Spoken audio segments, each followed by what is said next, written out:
We're back with the Opie and Anthony show. Got to get right into it. Patrice O'Neill in studio. Patrice playing Caroline's here in New York City all weekend long. What's the phone number for tickets for Caroline's? Go ahead. 212-757-4100. Are you doing tomorrow night through Sunday? Yeah, Thursday through Sunday. Memorial Day in New York. We'll probably sell out.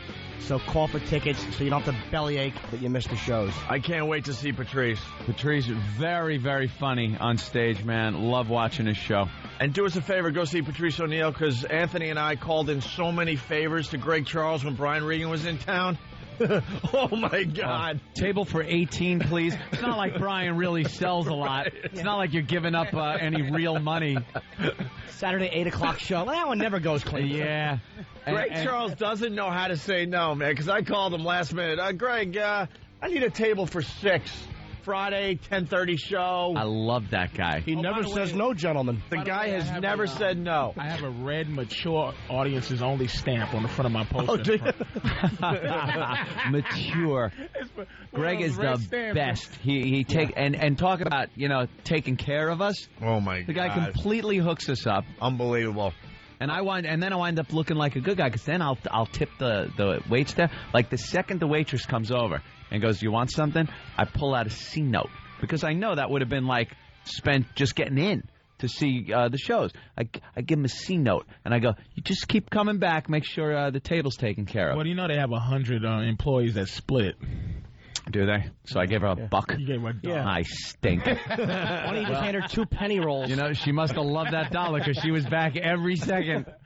Can I help you, Mr. Cumia? Unless she put it in a sock. Yeah, she probably did. Don't flash that around. Don't give it to me yet. You got to think That's what she was saying. You got to think if you're splitting tips and someone every once in a while you get that $100 bill or something, you're throwing it in your sock and it's going in the garter. Throwing a 10 in the old. They're all calling him Anthony the Jew in the back. Yeah, that cheap bastard. Look, $10. Hold it like a wet baby from the feet. Looking at it, laughing at it. Bastard pick up a staff. dead rat by the tail.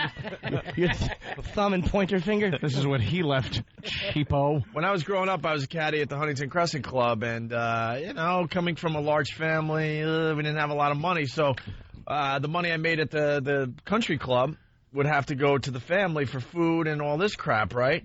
And I learned early on, stuff the sock. Yeah. Stuff the sock. Mom, it was a slow day, man. I only did one loop. Here's $20. Meanwhile, I went out with the mafia guys. Your life is the beginning of Caddyshack. Oh, it absolutely. Put it in there. I saw another 5. Dude, that's why that movie's so great to me. I lived that life.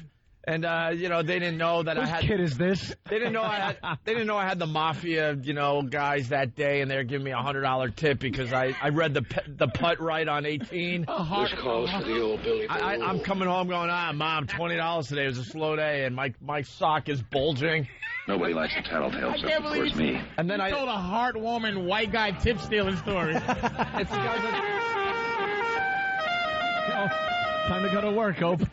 You get the big bag. And then I cut a hole in my room in the wallpaper, and I was stuffing the wall with my cash. Hey, Opie, when are you back in Boys Town, all right? Even then, What? Even then, he was a skinflint. I wasn't a skinflint. I was buying groceries for my family when I was 14 years old. How'd you like to mow my lawn? I had to keep a little for myself, Patrice.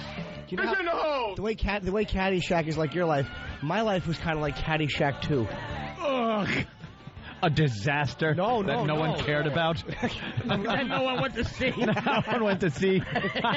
It raked in $4,800 at the box office. $4,800. Oh, that Marshall Warfield was a hoot, though.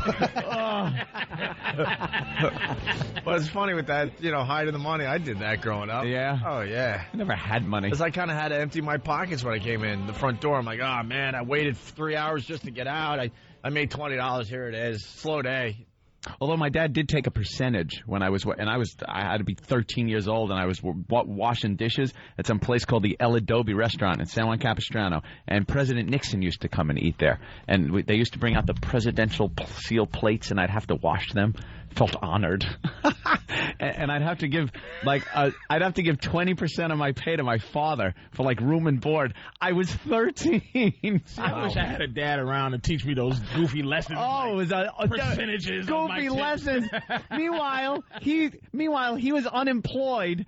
And I'd get off of school and walk to the stable where we kept our horses, and him and Chato Reyes, a Mexican guy, and his brother Juan Reyes would be sitting around with tall boy buds, and my dad going, "You learn anything in school today?"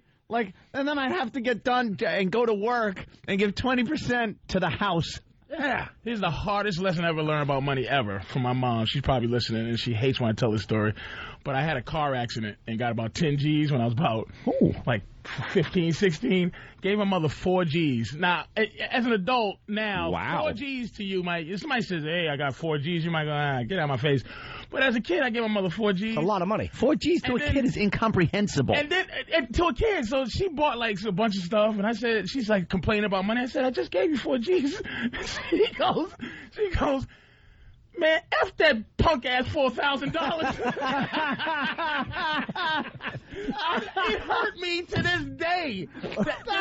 She called my 4,000 out of my cut face and my busted up nose and my knocked out teeth. That's $4 million to a kid. $4,000. I was like, to this day it hurt my feelings. Well, how do you think she feels? That's a week's worth of lunches.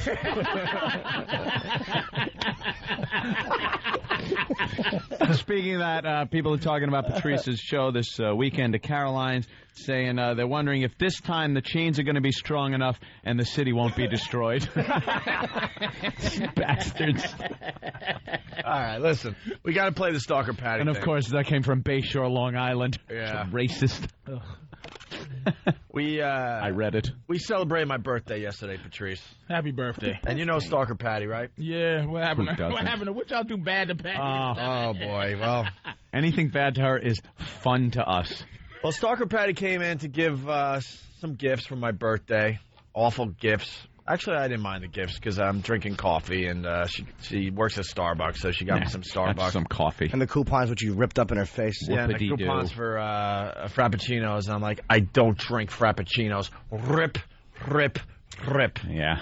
And then we decided to make her cry again. We've shaved her head twice. Yep. And as she's in studio yesterday, this was late in the show, we noticed that her hair just looked absolutely awful. Yeah, it's very dry. Her hair is like straw. Yeah. And we were thinking maybe it's time to just shave her head and give her some new, let it grow out into some new, fresh hair. And she definitely doesn't want to go through that again. Like we said, we did it twice before so she could win tickets or for money or something. She was destitute, so we shaved it. And let me tell you, what she looks like with a shaved head, I swear to God, when the Allies liberated Auschwitz, they didn't see people that looked as bad as Patty looks with a shaved head. Did she look like the pianist? Oh, the pianist. She is the definitive concentration. Like any time they want to do a movie about the concentration camp, they should call her up. She can make a fortune. Just shave the head. So she doesn't want to do that again. So for my birthday, I figured I wanted a real present. I wanted, Stalker Patty to have a shaved head again. And we got clippers in the studio. Yeah. So Danny was rummaging around. He found the clippers, plugged them in, and we had a mic right near her. And Club Soda Kenny was holding the door shut. And there's no way she's getting past that animal. And she's trying to open the door. She turns around. Danny's coming at her with the clippers. You hear the clipper noise, and she loses her mind. I swear to you, it's like a murder scene. This is very disturbing because as she's losing her mind and screaming, they're singing Happy Birthday to Me. That was a gift. It's like one of those scenes out of a movie where it's not just one killer, like it's the whole family is nuts, and you're sitting around and you're getting murdered, and the family is doing something ridiculous, and others are laughing, and one is playing with a doll, and this one's just cooking. Like, that's what the scene was. Remember the scene in Rosemary's Baby where you're expecting help, and they're all going, Satan is his father. Yeah, right, yeah. They're all in on it. Wait a minute. Right. They're all in on it. She got no sympathy in there. She's screaming for her life, and we're all singing and laughing. With that said, here's the audio from yesterday. Check it out. We got to shave your head again, I think. No. And you start over. Yeah, Patty. No. Yeah. You know, when we shave... Grab her! When we shaved your head, you had a much better attitude. Yeah, close the door, Kenny. Yeah, get the clippers close out. the door, get the clippers. No. Yep. No. Time to shave your head. No, I don't want that. That's all right. You'll get used to it. It's my birthday gift. There's the wig. It's my birthday Get used gift. to. Oh boy, Patty. Yeah, Patty's gonna. Yeah, we also got to bring up the wig was acknowledged there. She wound up buying a wig, or somebody gave her a wig. While her head was shaved, so she could go out into society, and it is the worst wig you'd ever want to see. She would have looked more dignified if she just carried a mop and put it over her head. I think it's what it was. Wait a minute, so bald she didn't look like Sinead O'Connor like that. Oh no! Like No. she got over with it. No. It was no protest look to her. She looked should like be. Sinead. Yeah. Oh yikes! It was either concentration camp, cancer, or brain surgery. Nothing hot, nothing sexy. You ever see sometimes a woman can shave her head and look, and she's got a very pretty face and body, and you go like, wow, how the hell does a girl pull off the shaved head look? Yeah. The opposite end of that spectrum is Patty. Horrid. Just looks. Oh my goodness. So we'll get back to the audio here. I'm going to acknowledge this is deeply disturbing. I don't want your hate email and your hate phone calls. Please remove the children from the room. You may want to turn the dial and get the lead out somewhere. This disturbs you. Here it is. Patty's going to open the door. Here it comes. It's my birthday gift. It's Opie's birthday gift to himself. No. Fire it up. You hear that, Patty? No. We got a wig for you. I don't want that. No. Can we get a mic over there? No. Get away Here from it comes. me with that. Here it No. comes. Here it comes, Patty. No, I don't want that. No. No, I don't want that. No. But we do. I don't. It's my birthday gift. It's like a wig. You'll look pretty in the I wig. don't want that. Happy birthday to you. Happy birthday to you. Happy birthday, dear Opie. Happy birthday to you.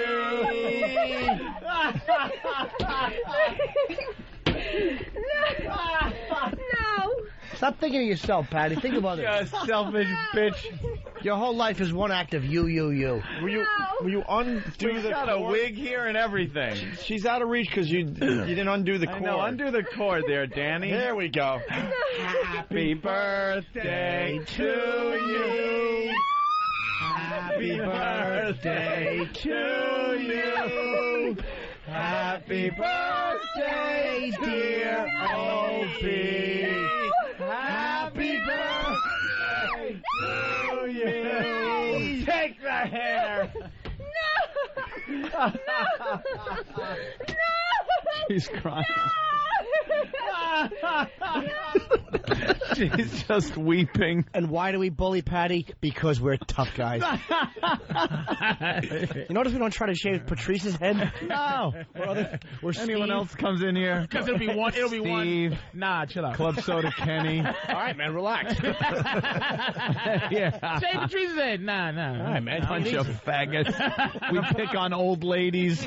And unfortunately, we don't have the rest of the audio. We had to stop because she started screaming that she was having an asthma. An asthma attack. She's like a little Yorkshire Terrier, just out of breath. And I know, but why? Whenever she's going, no, it just makes me hate her. Yeah, I know. I don't know why. Is that? Because it's disingenuous. She's a masochist, man. When she did those the mousetrap. Mousetraps, yeah. It's like this. Oh my! Every time she found where the pain was. She's a masochist. Yeah, there's something weird going on there. I just can't control the laughter. I was laughing through the entire thing at her horror, her sheer terror on her face. The screams, the crying just made me laugh. And that's the type of audio you hear, like, once this show is eventually fired again. Yeah. That's what you... Happy birthday! This is the kind of radio show they were doing. You know what? Norton can't even enjoy stuff like this no more. Enough. Because he's like going, oh, man, are we going to get fired for this? Dude, everything we do now, we think, how is this going to look when we're fired? You know, Like everything we do. On video, on audio, we think, all right, how are they going to use this when we're fired? I think what we should do, can we post this audio on our website and then have people remix it? Yeah. Because already people are saying, you know, well, Steve wrote down that we need to add chainsaw sound effects to it. I think Drew could do a great job with it, mixing it into a song. But, yeah, the listeners, get some chainsaw, maybe some audio of Leatherface grunting, things like that would be hysterical. You know what kind of contest I can, because Patrice is right, I can't. Like, my idea of fun in the studio now is we're having some people in to play jacks. We're gonna see who can roll that marble the farthest. Ain't getting fired no more. Yeah, that's why it's like when y'all came to the free FM, I'm like, people are like, hey, when you gonna go on? I said, I don't know, man. When they have me, I don't know. I'm not in a big rush because I gotta sit there and figure out how to say doo-doo and butt cheeks. Hey, man, let me tell you something. You can kiss my the things that make sperm come out and my bum. My kiss my earlobe, sucker. Kiss my fanny. Let's go to the phone. Sheridan. Look at your faces when I said sperm. Y'all were like, yeah, it's like, no. I can't say that. Nah. Maybe. Who knows? We'll find out later when we do the dump report. Oh, God. Sheridan in Florida, what's up? Hey, what's going on, boys? Hey, man. Hey, listen, I'm a police officer here in Florida, and what you're doing right now, don't worry about getting fired. Worry about going to prison. Really? Yeah, there's a crime in Florida called false imprisonment. Well, we don't live in Florida. That's right, fella. First of all, it was real imprisonment, idiot. She was not allowed to leave. Yeah. Until we got the proper screams out of her for our radio Look, guys, show. did you hear what he just said? What? He's going to try to turn this into nigga get arrested. A crime. 'Cause he's Right. like, you guys essentially captured her yesterday, but he goes, now Patrice is there laughing with you now. Yeah. You know, there's a crime in Florida called nigga within 3 feet. Ass. Bring it to me. I'm an innocent bystander. Yeah. This was yesterday. Well, there's a crime called nigga was in the past. But he wasn't there, but he's here today. Listen to it. Nate in Brooklyn. Nate. Hey, good morning, guys. Jerk. The only thing missing from that audio was Opie singing in the Rain while beating up her elderly husband. Yeah. Putting a ball in his mouth. Very well, little brother. Very well. And a giant statue of a thing. Yes. My wife had her hair cut off in a terrible clipping incident on the radio, see? The doctors told me it was the barbershop, but I knew what it was. Victim of the modern age. Poor girl. Let's come here, me droogies. What a great movie that was. Yeah. It was quite a sight to behold with me Gullivers. What's up? No, they're showing the old picture of Patty. Who is she with? That we put the same outfit on Patty Oh, right. and the other girl, the same sexy outfit on both of them. Some whore that came in.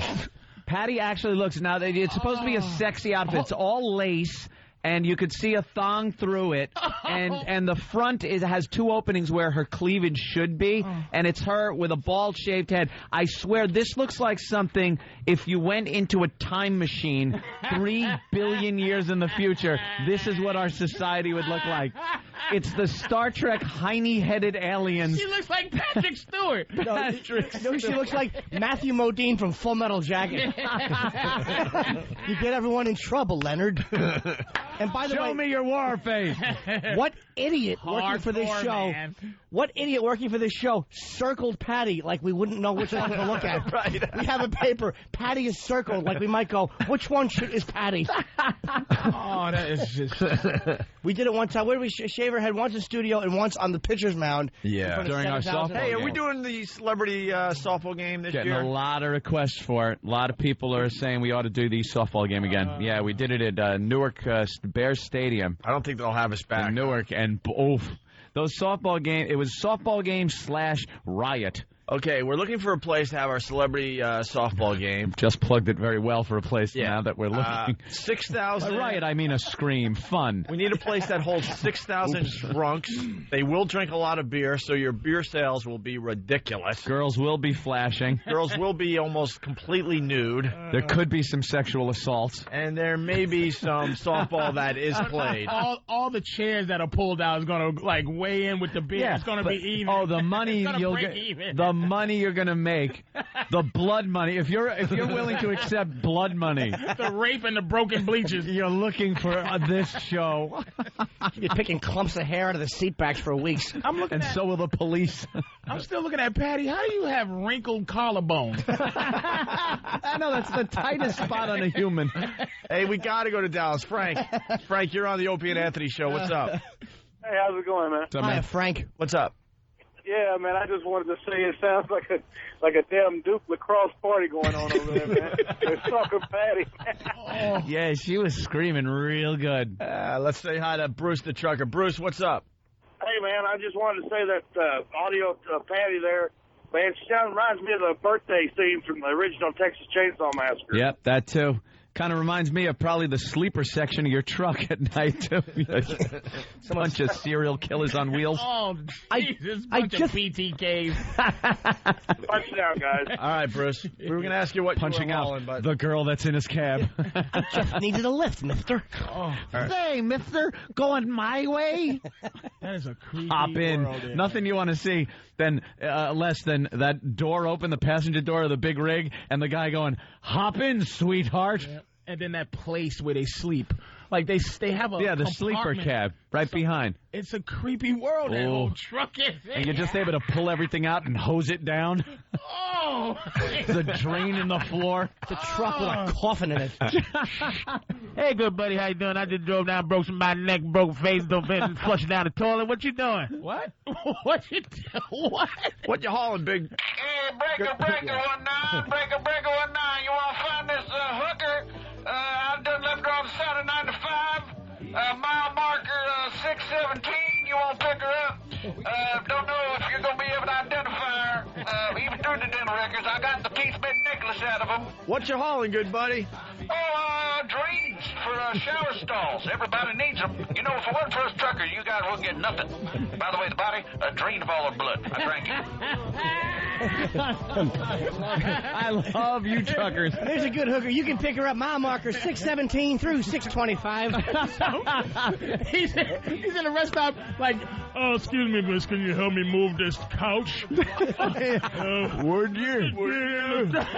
Would you?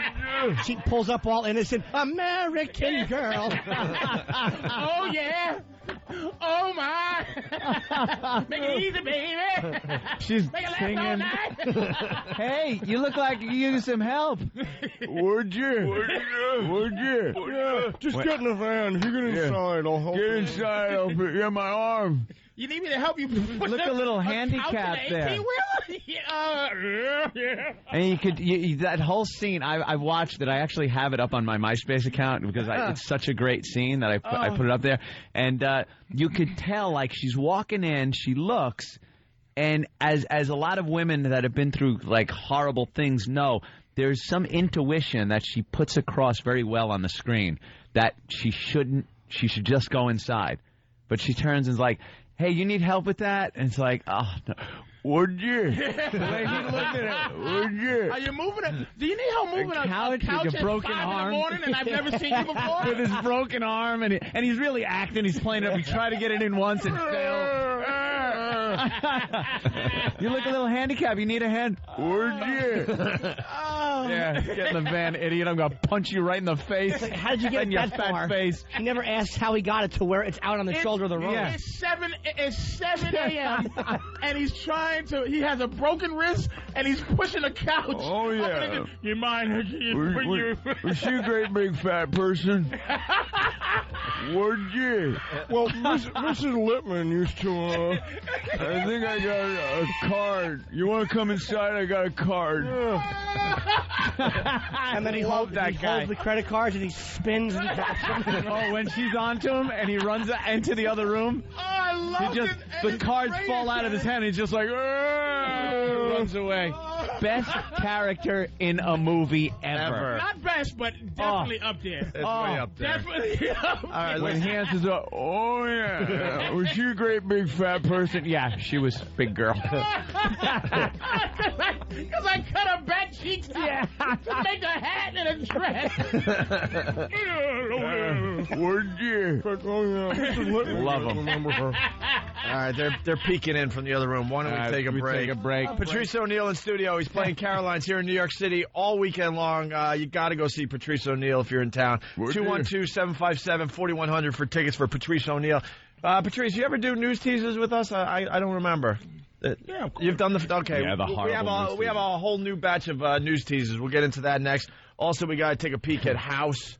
Some funny things happening in House and other things. Stay there. It's the ONA virus spreading across America. Yeah, we're doing the hang with Patrice O'Neal today. He's playing Caroline's all weekend long here in New York City. 212-757-4100 starting tomorrow night through Sunday. We should get right into news teasers, huh? Love the news teasers. We started this yesterday and ran out of time. We seem to run out of time a lot on this program. Yeah. More time here. Let's do more time here. Where they give us birthday cakes and presents. Not one phone call from XM yesterday, wishing me a happy birthday. Yes, I am keeping track at this point. Are you kidding? Not one phone call. Elo's usually very good with that stuff. Yeah, I don't know what's going on with Elo. He's probably just caught up with a whole bunch of stuff. He's very nurturing, retarded-haired man. He's a good egg, Elo. I got to call him, see what's going on. Opie's taking helicopter rides. I'm fielding business phone calls. What the hell happened in our careers? Have fun. I did it for 10 years. Spun around. I did it for 10 years. Have fun. You got 9 years to go. 10 years? At least. 2 of those years, we did nothing. Right. I was still taking phone calls. So was I. I was hoping. Any job? No. Okay, bye. Boy, how many of those awful calls do we get? I talked to Bob. Really? What happened? What did he say? What did he say? Well, it sounds promising. Yeah, he's... Does it? Got nothing. Hey, let's get into the news teasers. We can talk about that some other day. Yeah. That's an easy thing to talk about when we have nothing. Yeah. That's one of those things where you talk about when we have nothing else to talk about. So here's what we're saying. You'll be hearing about this tomorrow. Right, when Patrice O'Neal's not here.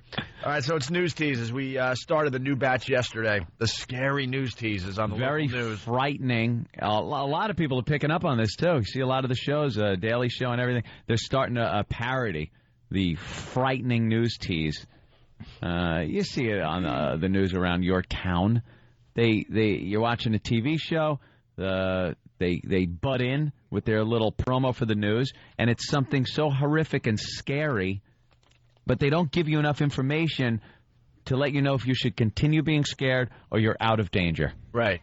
Something might be killing your children that they're playing with right now. We'll tell you about it later. What? But he's playing with something. If that's it and he dies, I could have taken it away. By the way, frightening. Where's Danny? He gives us... Danny. What? Oh, no. Oh, he's the guy that usually fills us in on what the tease was. Well, could he call? We could have him on the phone. Because he gives us the answers. We try to give you the answers to these scary news teases. When he knows them. Sometimes they don't send him the answers. Right. Because we're asking the rest of America to send in the scary news tease, the fear news tease from your local news program. All right? Let's get to one. All right, here's the first. Tonight at 11, a Channel 3 I-Team investigation takes you to the streets and uncovers a new set of rules that protects killers. Now here's Scott with the forecast. Scott?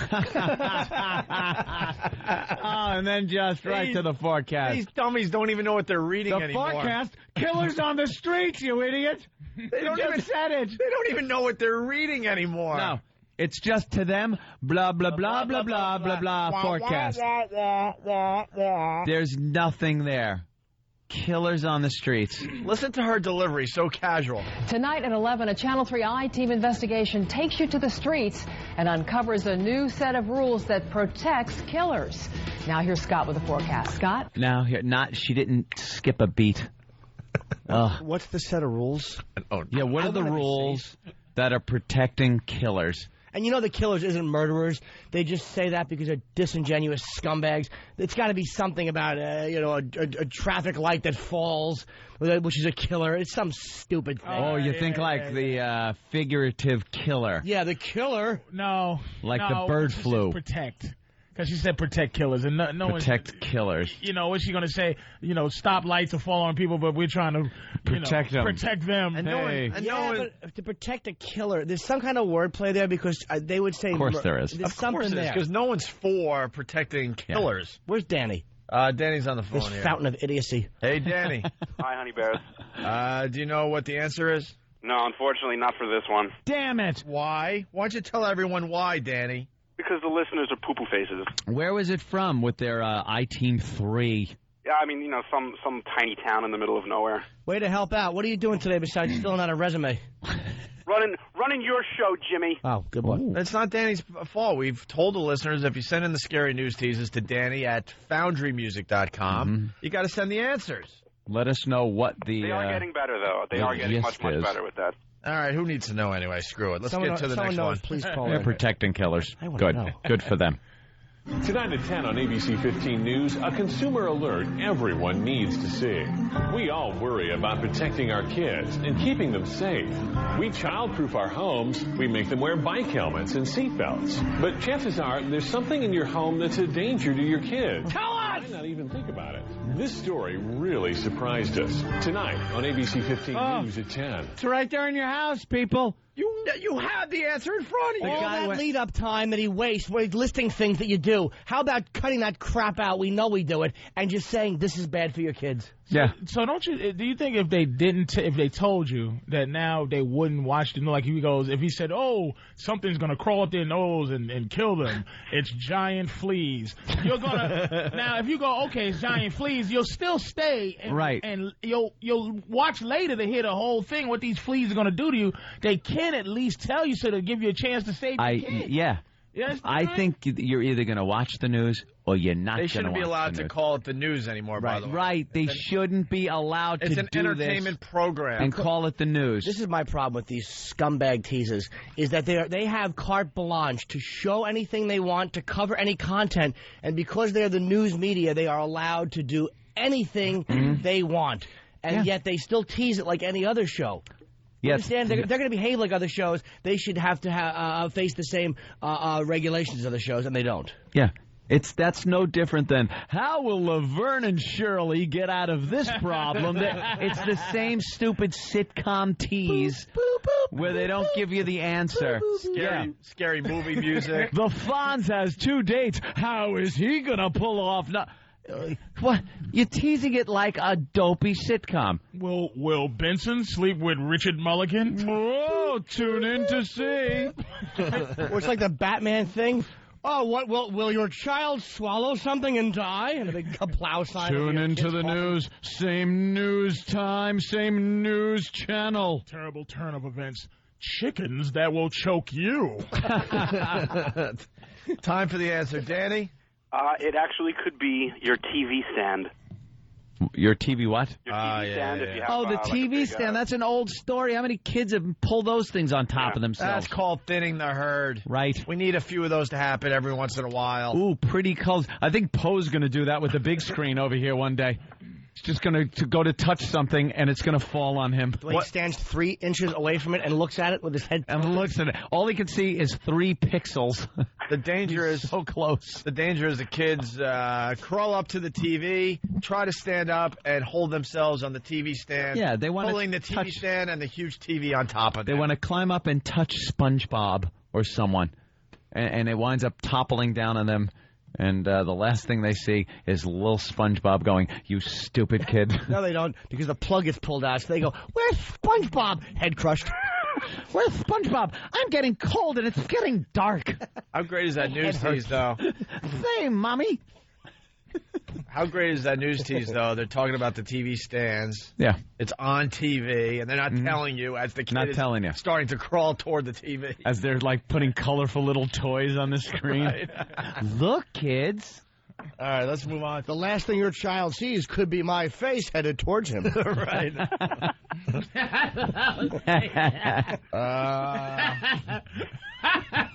Here's the next news tease. Scary news tease. Scary. Plus, is your family cat a health hazard for your children? We'll look into that. The family cat. It's always the children. You're not even safe from your own cat. They've been using the kids to scare the parents into watching the news. Because a lot of people hear about a danger, and it's you, it's your car, it's something. You don't care. You don't care. But it's like, I'll get around it. It's like, I don't know how many, recall notices over the years for various vehicles I've gotten. I've never taken a car in for a recall. It's like, my wheel's going to fly off? Shut up. It's missing a pin. A pin that has been known to come loose in some circumstances that will make it hard to steer to the I could live with it. Right. Well, I used to drive cars where the wheels did fall off. Know what it's going to take?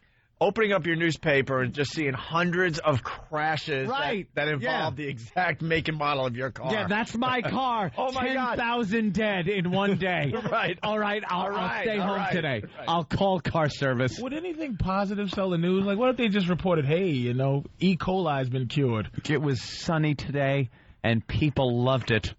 Canada does that crap. Hey, and no one wants to hear it. And no one wants to watch. We're a nation that loves horrible things. If enough horrible things don't happen within a set amount of time, we get frustrated at it. And the way the news teases things, the Fox News alert, it's meant to get your adrenaline pumped up. Strong, and you go what the hell? What the Fox News alert, this just in. And at first everyone is ticklish. Yeah, that's exactly it. And that's what they do. Doctors have found that everyone is ticklish. This Fox News alert just in, fudge shortage. If you're going out for ice cream, you might not get fudge. The Fox News alert stinks. And it used to mean something. They leave the insignia across the screen, and it blocks the video half the time. During a car chase, they'll leave that stupid Fox or ABC or CBS logo. The logo, right. Which blocks half the video. That's how important the news is. They have to block it by letting you know, we're the ones who are showing it to you. But, what station is showing it to you? It's not the Ozark County beheading, but we're the ones who are featuring it first. You're onto something. I've been watching the NBA playoffs. And the advertisements that pop on the screen, it used to be a little graphic. Oh, and now it's graphics that move and stuff. Fox is the worst for it. Yeah. But now it's like moving graphics. Yeah. As you're trying to watch a basketball game, you're like, what was that? Because you see a face coming at you doing some wacky thing in the left-hand corner. Anything you watch, and I've turned on, I'm watching Seinfeld or something, and all of a sudden, boom, boom, sound effects. A NASCAR comes pulling on. Right. It's like doing donuts in the screen. I'm trying to watch a show. It's trying to get your attention, obviously. Well, it got it. So annoying. Somebody figured it out though, because even on USA or these networks, it's like now when I watch stuff on like movies on regular TV, I want to read the damn cast list. I want to read the credits. Oh, you don't they cut anymore. it in half, and my eyes ain't as good. So they chop it in half. They squeeze it, and they squeeze it to half screen or sometimes quarter screen. Run through it at 8 million miles an hour. Fast. There's some poor key grip going. My name. I was waiting this whole movie just to see my name. Sylvester Stallone, wait, I want to know. Wait, oh. That's how kids are killed at the TV stand. They get closer to try to read the credits. Right. Hey, Danny, what's the answer to the cat could be a health hazard? Well, you're going to love this one. They tell you not to let your cat sleep in the same room as your baby or toddler. Oh, because they can get on the chest and they breathe the life essence out of the child. I've seen this in a Stephen King movie. Well, actually, it's kind of funny because you're close, because the cat could actually just decide to go to sleep on your child's face. How about there's a happy find. If your cat is snug as a bug in a rug and a little blue lump under it. With just... Wait a minute, so the uncomfortable... little chilly feet, stiff to the touch. Oh, man. And a nice warm kitty purring away on his face. And that purr is all you hear on your walkie-talkie baby thing. Oh, God. Seems like everything's okay in the other room. Right. Junior's purring. I can't believe he slept through the night and the day and the night again. Wait a minute. All right. Wow, that's a dopey danger. Stop it. All right, let's go on to the next scary news tease. Push the cat off. Here we go. Baby. You're in your car. You check the mirrors. You're ready to back up. Uh-oh. Or are you? An eye-opening experiment that exposes what you don't see in the rear view. Blind spot dangers. Tonight at 10 on Channel 4, the local station. Who didn't learn this in driver's ed? And why the tribal drum music? I don't know. That's saying that black people are backing over. There's a pygmy behind you. Watch out, there's a black midget behind your truck. Boonga, boonga, bonga, boonga, boonga, boonga. Of course. And then they'll go through a montage of clips of grandma running over the grandson, the father running over the kid, the mother running over the daughter. They'll run through all that, and it's tragic, and it happens, and oh well, look out. Danny, what's the answer there? That is, I mean, it doesn't get any simpler than this. I mean, if you drive an SUV, obviously you have a bigger blind spot, so you should watch out for kids. But a lot of the newer SUVs have safety things, sonar, where you hear the beep. A lot of them now cameras, so you can look at the camera as you're backing out. Not yours. Yours just a big kid crusher. I go by noise. The noise of the child's when you hear neck. What you think is the squish of a big wheel and a scream. It's my worst nightmare. You know how you just have things you just constantly paranoid that. Yeah. That is one of them. And the other one is like hitting somebody as I'm on my cell phone or texting while I'm driving. Well, that happens a lot. A lot of people. I go in the other lane sometimes. I'm on the other side. I'm going to. It's like, how fast did that happen? I just looked down for a second. I'm very. You know how many times I almost scraped my truck against the side of the Lincoln Tunnel?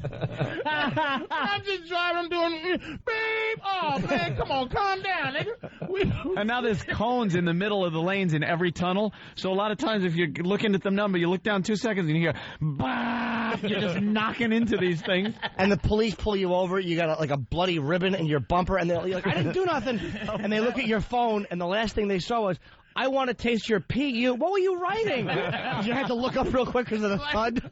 Like vacation, National Lampoon's Vacation when they forgot the dog on the back of the. Poor guy was keeping up for about a mile. All right, let's get one more news tease in here before we have to take another break. We got the last one of the day might be in the running to be the best one ever, by the way. I hope so. All right, here's the next scary news tease. If you're on any type of medication, CBS 2 reveals the one fruit juice you should never wash it down with. You're on any I believe that is grapefruit juice. Why? I don't know. The acidity will hurt the medicine. I could have told you that 20 years ago. You don't take orange juice, grapefruit juice, anything with acid. No, I think orange juice is okay, but grapefruit juice is like you don't use it at all. The acid in citrus will dilute the medication. Any type of I think it has to do with something with aloe the juice. That's what you can't. I think it's take that with aloe juice. No, where do you find aloe juice? I'm high blood. I got high blood pressure. Aloe juice. What about banana juice? Oh, I think it does something to your stomach lining, and that way when the drug goes in, I'm right. Let's go. All right, let's go to Danny. Let's go to Danny. Danny, better have an answer. Anthony. Yes. When have you ever been wrong? Thank you. Stomach lining. What is it? I think too much of the drug. It's grapefruit juice. Gets absorbed through because you've worn away some of the lining of your stomach. So instead of like it dissolving it slower, you're getting like a massive dose of this. Wait, why is Anthony right? Because grapefruit juice is correct. Yeah. But does it have something to do with the stomach, or is it the acidity in the thing dilutes the medication? It can react with the medication. What? That didn't help anybody at all. Why would you ask Danny a medical question? Dr. Danny? Yes. Dr. Danny? No. He still takes aspirin from the wrong end. Could you put this on your fist and help me take it? Grapefruit juice stinks, by the way. It's awful. Oh, who's drinking that? No one. Anytime I get it's a bitter, awful fruit that tries to look like a sweet, lovely orange. Yeah. And anytime I go to get one of these fruit platters, like if I'm staying in a hotel and I like a lot of cantaloupe and grapes and things like that, they put that goddamn grapefruit on top of it and bitter out every bit of sweet goodness. You know how you make grapefruit delicious? How? You just Lots take of off sugar. the skin, the outside, the membrane. Like I got time I want to pop grapes in my mouth. I want to be fanned. I want a harem feeding me lovely sweet fruit. You throw the grapefruit over your shoulder and you pick up a lovely orange. An orange. A grapefruit is like a Vietnamese hooker with a razor in her mouth. You're expecting loveliness and you get that awfulness. Yes. Hey, we really got to take a break. We're running out of show. Do it. We got to. Danny, call us back after the break. First of all, we got 3 news teases left, and they're really, really good. Also, we got to talk about the latest teacher sleeping with a student. We got to do that before we leave the first half of the Opie and Anthony show. Because this beast... The sexiness is over, people. We'll be doing a lot of time because she's not hot. We'll get into that in a few minutes here. It's the One virus spreading across America. Hi, I just got wowed. It was great. I'm not supposed to talk about it, though. I gotta go now. Introducing the Opie and Anthony Wow line. If you get wowed, we want to hear about it. Call 866-WOW-ME-05. That's 866-WOW-ME-05. And tell us all about it. And if your message isn't too stupid, we might just play it on the air. Opie and Anthony, mornings, 6 to 9. All right, it's the Opie and Anthony show on this fine Whip 'em Out Wednesday. Bumper stickers are being made all over the country. Hopefully you'll get a WOW sticker soon, I guess. Keep listening to this fine station you're hearing us on. The XM Nation, they already know how to get the WOW stickers. What were you saying, Jimmy? I was just watching old Patrice try to stand up and hold us back. Oh. True 50-year-old man. There you go. Patrice O'Neill in studio, killing for us today. He's going to be at Caroline's all this weekend, starting tomorrow night through Sunday. 212-757-4100 for tickets. Get Danny back on the phone. We got to get through a couple more news teases. Yeah, get him back on the phone. And then we got to talk about old blockhead, like you guys were saying as we were coming back from break. By the way, grapefruit juice interacts with enzymes that break down some of the medications in the liver, which could lead to elevated or decreased levels of those medications in the blood. Thank you. So you're both kind of right. Yeah. I like being right. Me and you both right. We'll agree. Two men. Aloe juice? Just right, aloe juice. No one mentioned aloe juice. No one cared. It's healthy. All right, here we go. The next scary news tease. Yes. That's why Bluetooth in. Is that why? Go ahead, Dan. Bluetooth. Enough with the Bluetooth. Danny. Yo. Okay, good. Here's the next scary news tease. Also, beware of your clean underwear. Research that's a real shocker. Wait, did she say... No, I heard that wrong. Beware of your clean underwear? You're not even safe from your clean underwear. Now, this could be that it's not rinsed well enough, and the bleach that's in there is still in the material, and then when you sweat, you get bleach and you get a rash. No, it's this. Wearing clean underwear? You won't be after you hear this story. Stupid. I got to hear that again. Yeah. Also, beware of your clean underwear.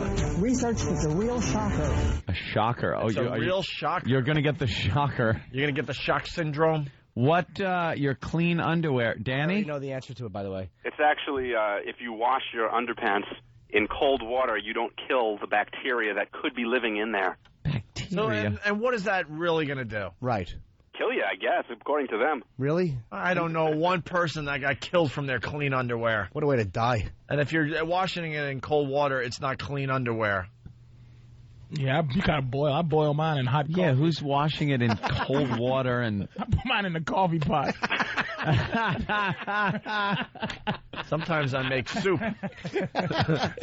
And then even in cold water, if you're bleaching it, if they're, whiteys. And what's growing in your underwear? Yeah, and what's so bad in growing it? How long are you wearing it? Right. That it's able to fester like a petri dish. Starts looking like old cheese in the fridge.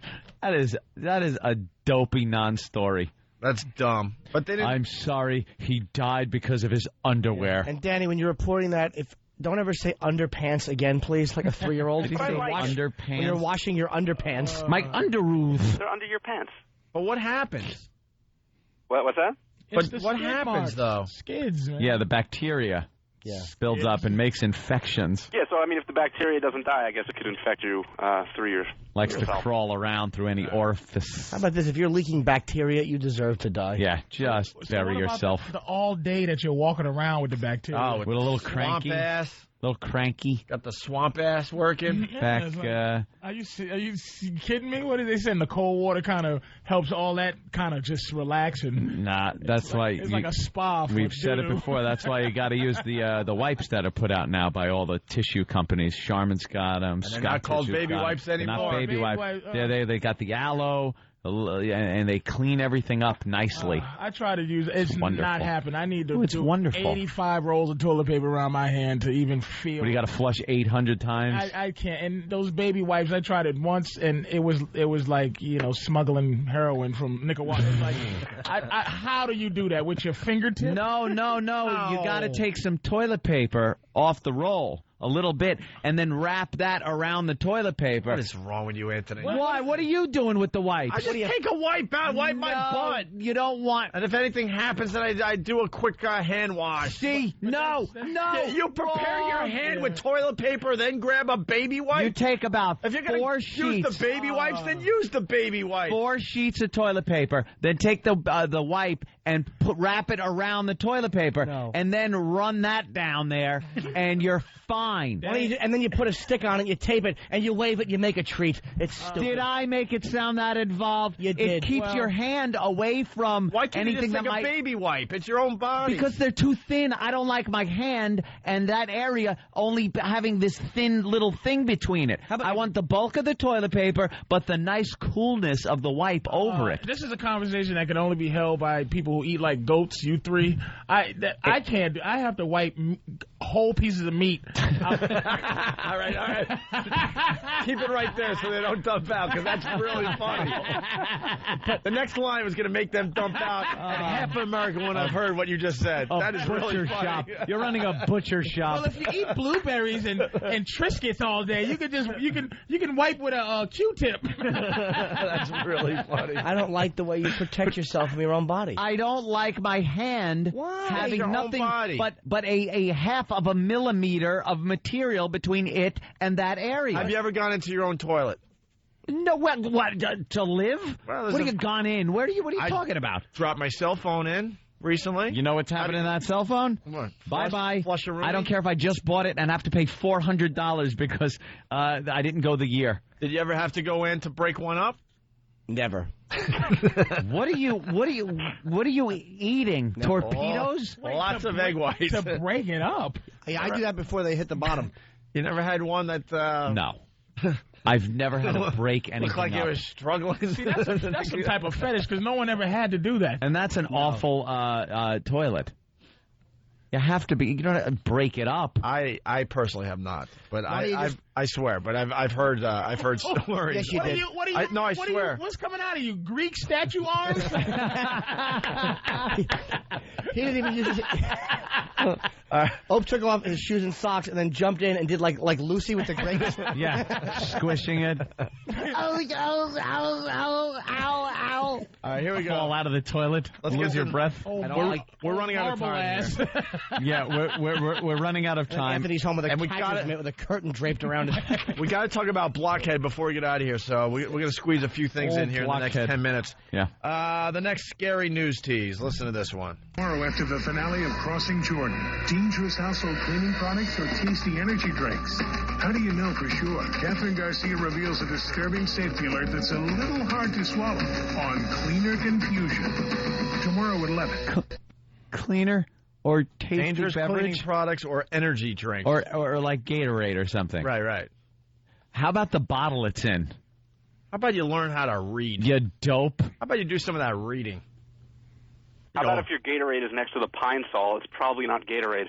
So what's the answer, Danny? What's the answer? It's the packaging. They're packaging some like floor cleaners that looks exactly like a bottle of Gatorade, and like some kid bought it thinking it was some energy drink. Really? And when he opened the cap and his eyes started to water and his nose got stopped up, he thought this was some good stuff? Once again, if you're doing that, we need to thinning the herd. We need to thin the herd anyway. If you're getting confused by that, then you don't deserve to live. And it is kind of a cleaning product. It just like relieves you of all your intestines and innards. No. Well, the packaging was pretty deceptive because like on the actual cleaning product itself, it had like pictures of fruit and stuff like that. Right. Relieves you of all your innards. Yeah, well.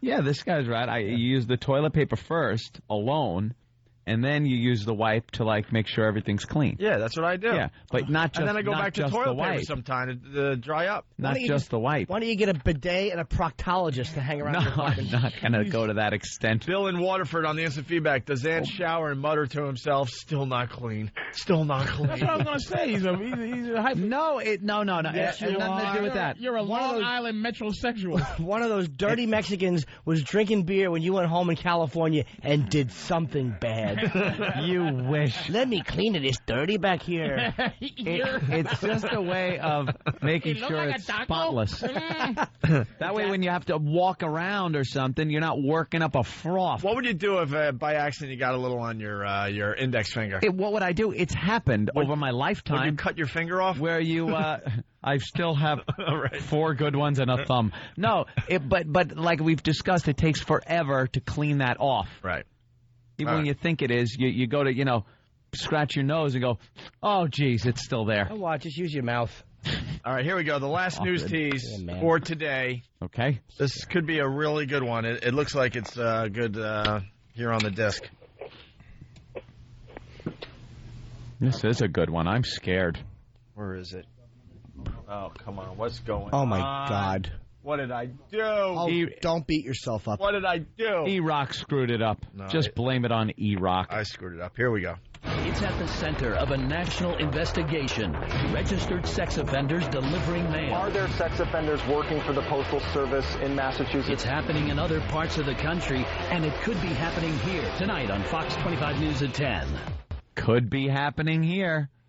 Basically, sex offenders delivering your mail. Your mail. Mm-hmm. All right. But we're not sure where. Don't they have to go through some type of screening or something? No. Yeah. Well, sex offenders have to work too, is what they're saying. Yeah, and maybe in the postal service, and you're cut them some slack, but they right? pay special attention to your home if they see mail with like a Sesame Place return address. Or any other type of childlike. Childlike reference. Like just thing. If you live on Sesame Thing. Street, I didn't even get that. Hey, mailman on Sesame. Danny, you got anything to add to that? If the mail truck is driving around playing the Dora the Explorer theme. No? Danny? No, you gone with guys did that SpongeBob one. again? All right. Yeah. Hey, Bob the Builder? That last one doesn't make the Hall of Fame, huh? No. No, it's good, though. We have 2 entries in the Hall of Fame. This one, where are they? Oh, right here. This one. How a twist on the predator law could shut down religion. Sure it can. And, of course, the greatest one ever that we're trying to beat someday. Maybe one will surpass this. One city wants to pack all their sex offenders into a 3-block area. Problem is, it could be right next to your house. The clean underwear doesn't make the Hall of Fame? No. Nah, none of those make the Hall of Didn't Fame. thrill me. The clean underwear is a pretty, but for them to tease that, be careful of your clean underwear. Your clean underwear. It's ridiculous, but it's not shocking. Okay. Yeah, Danny, those were all good news teases, but none make the Hall of Fame this time around. So, I will try harder for you next time. So what's the email address to send in your news teases? Danny at foundrymusic.com. That's Danny at foundry, FOUNDRY, music.com. Will he answer your emails? Send the answers, by the way. Send the answers. Pretty please. And now we got to get to this story. Yes. Let's get to Blockhead. Patton Oswalt is in trouble. This woman. Woman 44 nabbed for sex with boy 13. Cop predator shared North Carolina home with her alleged victim. A 44-year-old North Carolina woman arrested Wednesday on charges. She carried on a month-long sexual relationship with a 13-year-old boy. Linda Ann McBride was arrested Wednesday at the Winston-Salem home she shared with the boy and the son's grandmother, who cops said is a friend of McBride's. She's facing 2 counts of statutory rape, indecent liberties, and she was booked, and she has a mugshot here that is just horrific. The most heinous.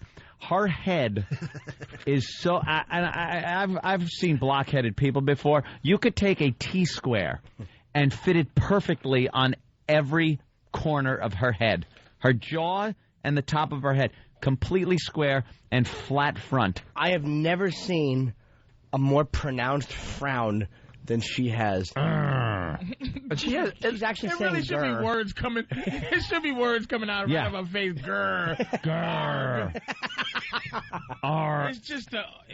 Now she, a lot of these. It looks like she has tape holding her glasses together I like think a nerd. she does. She's got like the nerd tape going on. And she's got this short, greasy hair. She almost looks like Lady Di if Pesci put her head in a vice until her eye popped out. It's Drew Carey. She looks like Drew Carey. She's awful. Horrid. Now, we've seen other stories in the news of late that hot teacher, the blonde, that she had a relationship with one of her young students. And everybody that saw the story was like, wow, what a lucky boy that was to have that girl as his first experience. This one, you look and go, oh, my God, that poor child, what he had to go through with this woman. And that blonde, that luscious blonde, got no jail time. No jail time. She's getting ready to go back. She's getting in trouble because she can't stop.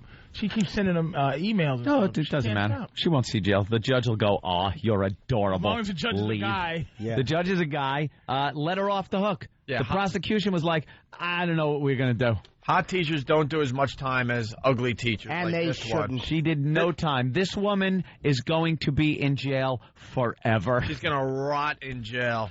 And the judge is going to just, like, lambaste her on the stand. You are a disgusting predator. And people like you should not be on the streets. You had a responsibility to a child, and you throw the book at her. It looks like they threw the book square at her face, and it flattened it out. They would actually put her in a guillotine if they could find a hole big enough and stick that square head enough. through. It's a round hole for the guillotine. She's got a square head. What do we do? It doesn't What do we fit. do? She has cowlicks in the front of All her hair. over the place. Her hairline is like Nosferatu. She's got that widow's peak. What happened there? What a the mug. frowny face. Arr! What a fat curmudgeon. And she will do time, people. She looks like Brutus. She had a relationship with Popeye. Would have been funny if I said Olive. I didn't think fast enough. All right, we're heading out of here to start the second half of the Opie and Anthony show exclusively on XM Satellite Radio. Join us. We'll be in the lobby. Today was the first day we were asking for hot girls to join us on the walk because it's Whip 'em Out Wednesday. Oh, good luck to us on that one. Let's see how many show up today in the lobby for the walkover that we broadcast on XM. Patrice O'Neill, thank you so much. He'll be joining us for a little longer. He's at Caroline's this weekend here in New York City. 212-757-4100. Thanks for checking us out today, guys.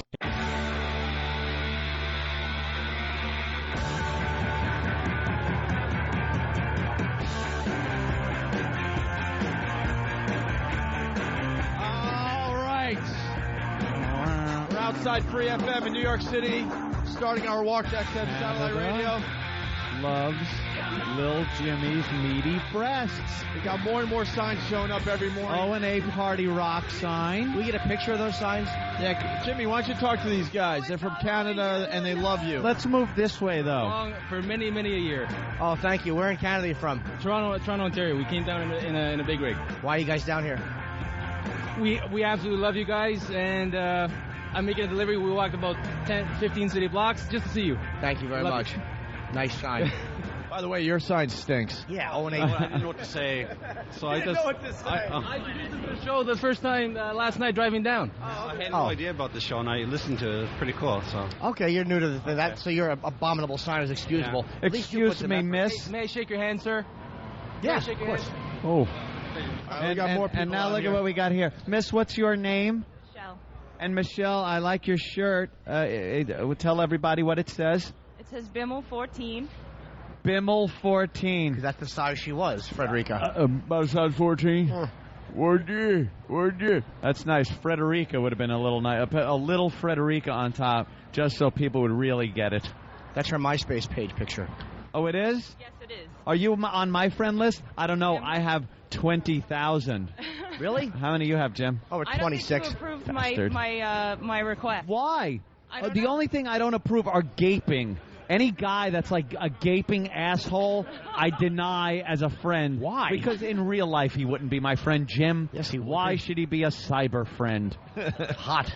Very hot. Well, I've only denied, I think, 3 people on my friend list, and I accept everybody. And it's usually just men's gaping assholes I will not have as friends. Here, I'll take the picture for you. Oh, is it photo op time? Yeah, the Canadians want a picture with we'll take one. the Canucks, Jimmy Norton. The Canucks want a little photo. Hold on, here we go. 1, 2. Hey, we'll look at the camera. No, I'll look stay at here. the camera. I am, Opie. Now you're talking. Hold on, I gotta take it. I am looking at the camera and talking. I was talking about the I'm a broadcaster. I'm taking a picture over here, and you didn't even know it. There you go. All right. I'm over here now.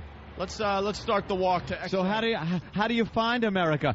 You just drive south. That's right. That's a joke. That's right. Get in the car and look for the economy. LOL. What are the Canadians hauling, by the way? We like to ask that when the truckers talk to us. You name it, we haul, but we brought down windows for today. Windows? Yeah, a bunch of windows for an apartment building. Oh, we can't make those here in America. I know, right? What the fuck? Why are we having windows come down from Canada? Importing windows. I'm sorry. Why are we having windows brought down from Canada? What are we sending up there? Snow? See, we have it here. Can I just run out into traffic until I get hit? But it's you name the window capital of the world. At least this little company is, but you name it, we haul it. All right. Well, God bless you. All right. It's obvious we're not going to get anything else out of the Canadians, so let's start the walk. Again, just like in real life. Patrice! Kidding. We got to get Patrice front and center, because the last time he walked with us was streets just are terrific. busy. There's almost a hustle and bustle. Why do we have no guest mic yet? Let's start working on the guest mic. Yeah, could we please? Yeah, could we get a 4th mic, please, Patrice? And where's Patrice's headphones? Yeah, headphones and a mic. My God, it's not always just about us 3. That's right, douchebag. The city is just, every time I walk out, it's just a depressing city. Hi. It's just a lonely, depressing city. That's a big cup of coffee there, young lady. Look at this jockey. Hey, how you doing? Hi. Everyone with coffee and iPods, we certainly are sheep. And their head is down. You're all just sheep. Yep. iPods and sheep. Look at it. No eye contact. Just a phony. Nothing. They don't even want to look at you. Oh, Jesus. What are you listening to? There's a whole world going on out look here. At it. Don't even pay attention. Nothing. Doesn't even look. Shit. That's the oldest lesbian in Manhattan. Doesn't even look. You drop something. This black girl will talk. She'll talk to you. Don't you know there's life going on beyond the iPod and the thing? Listen to life. Society. There's a city. There's everybody. It's just a shame. Listen to life. Coffee man and holds iPod. himself up. I know. That kid fights. I stink. That kid's a wrestling. You see that kid's ears? We just passed Rick Moranis.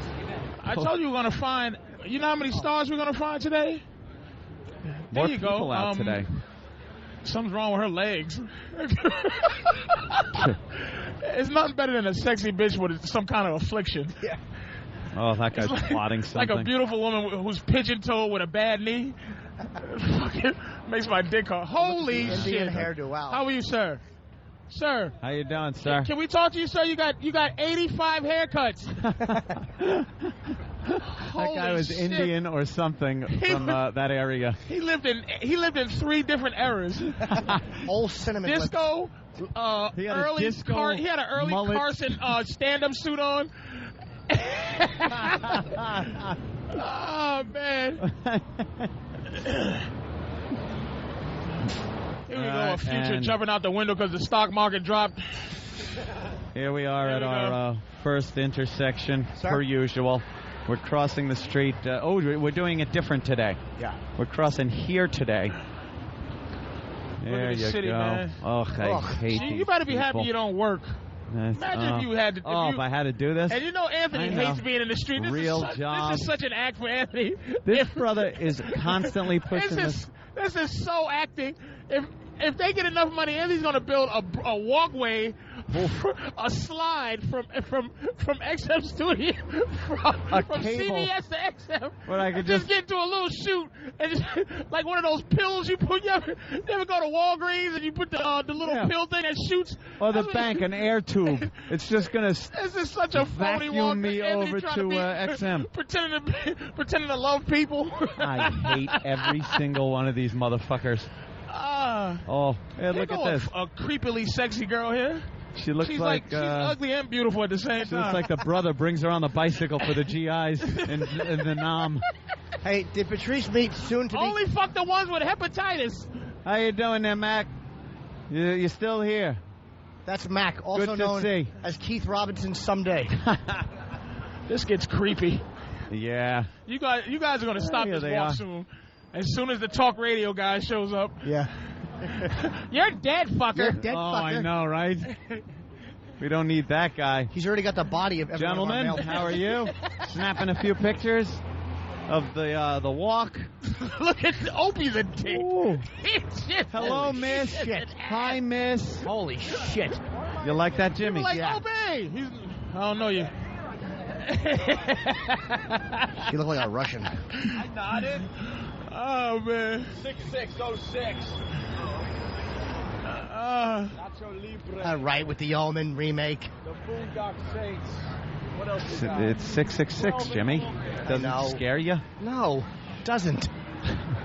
But you'd be frightened and scared. Eric trying to look like he's busy in his stupid Jägermeister jacket scares me more. Doing nothing. I know, it's May, shithead. Pink tie. Where? He walks for a long time. Ooh. All right. No one standing in front of the building here. Sean the creepy nice. intern. There it is. Oh, look at this jolly, non-threatening black man walking down the sidewalk. Doesn't they look jolly and fun? Yes, Mr. Huxtable. Hello, sir. How are you today? Oh, a couple from out of town. I'm sorry about what happened with the bus strike. Where are you visiting New York from, sir? Ugh. No? Douchebag town? What an asshole. Hope you get fucking piped over the head in the subway, you old cunt. That guy was a... I'm a tough guy. I pick on William bastard. Frawley. You could tell the tourists. Yeah. And so can the muggers. He'll Look at find the his tits justice. on this fucking monster. Holy shit. Bombs. You must have... Wow. Miss? Wow, win. Wow, we. Uh-oh. Wow. How hot were you in 67? Now we're in trouble. She Now works we're in in the trouble. building. She went into the building. Oh, now phone is just like, oh, see? no. Now we're in no. trouble. Why don't we walk further away from the building? Away from the building. You could say wowie. No, you can't. Oh, okay. No, they get really mad. The wowie wasn't the part. It was the tits. She didn't hear me say that. Oh, she didn't? No, she was across the street. All right. That sounds good enough. Are we getting smoothies? That lovely lady that just walked by, I rode the elevator up with her yesterday. Did you? Hates us. Who cares? Fuck her. A lot of people hate us. Her stupid, I was fuckable Okay. a long time ago. Miss? You're right there. Oh, my God, that's an ugly baby. Oh, We should buy her a cat and put it in the crib. Go ahead. Trust me, we're doing you a favor. All right, there's nothing going on out here today, so why don't we get our smoothies and go upstairs and start the that's second a gay half. bag, sir. Hey, Elton Why John can't wants they- his wig back. How come when guys go to buy things in stores, they got to put them in gay bags sometimes, like pink, or God forbid you buy something at Abercrombie and Fitch, you have to walk around with naked men on your bag. Naked men on your bag. That means something There's different. a happy fellow. Look at this. I like this guy that wants to be Than. Little Steven over there in that Range Rover. Oh, is it? The real Little Steven? Who's Little The Steven? real little Steven? From He works over at the from doggy Bruce's company. band. Well, where is Yeah. he? It's in the Range Rover. He's in the Range Rover. He's just right looking there. to see what's going on over here because there's microphones and Hey, things. let's go get a picture with him. He's checking it out. Get a picture with him. He works for the enemy. He does work for the enemy. He's making a U-turn. he might get crushed by the cow. That would have been great.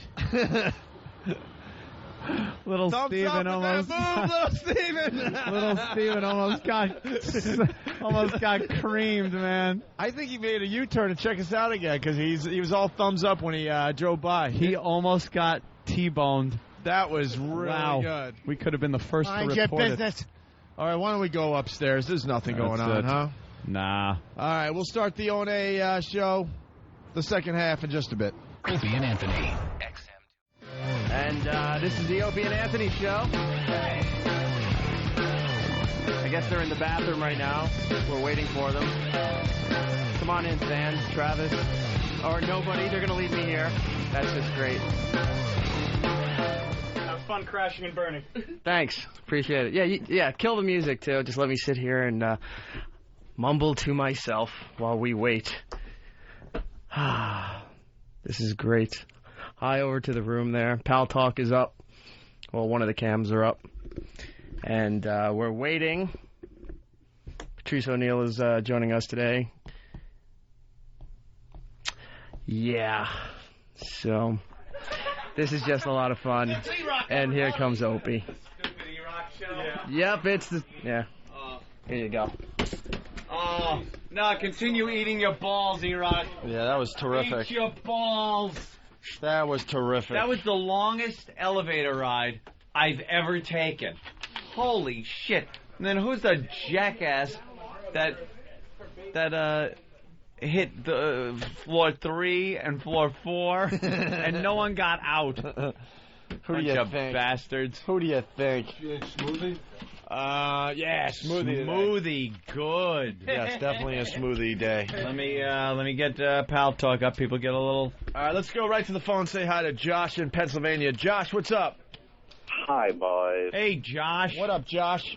Hi, I'm on the radio. Hey, so my company, going about what Anthony was saying with the wonderful iPod culture, my company just partnered with a company yesterday where you literally send them all of your CDs, as many as you can fit on a 60-gig iPod, and they will rip them and preload them onto an iPod that they sell you at full retail. Oh, yeah? Sounds like pretty good service. No, it certainly is not. It's $2 per CD. $2 per CD? Yeah, it's pretty ridiculous. Well, some people have pretty money. Much. And others, well, the world needs ditch diggers too, you know. Step on my line, I stepped on his. Yeah, that guy just sucked. No, he was good. What happened? No, he was horrible. All right. Jim didn't know Little Steven was on Sopranos?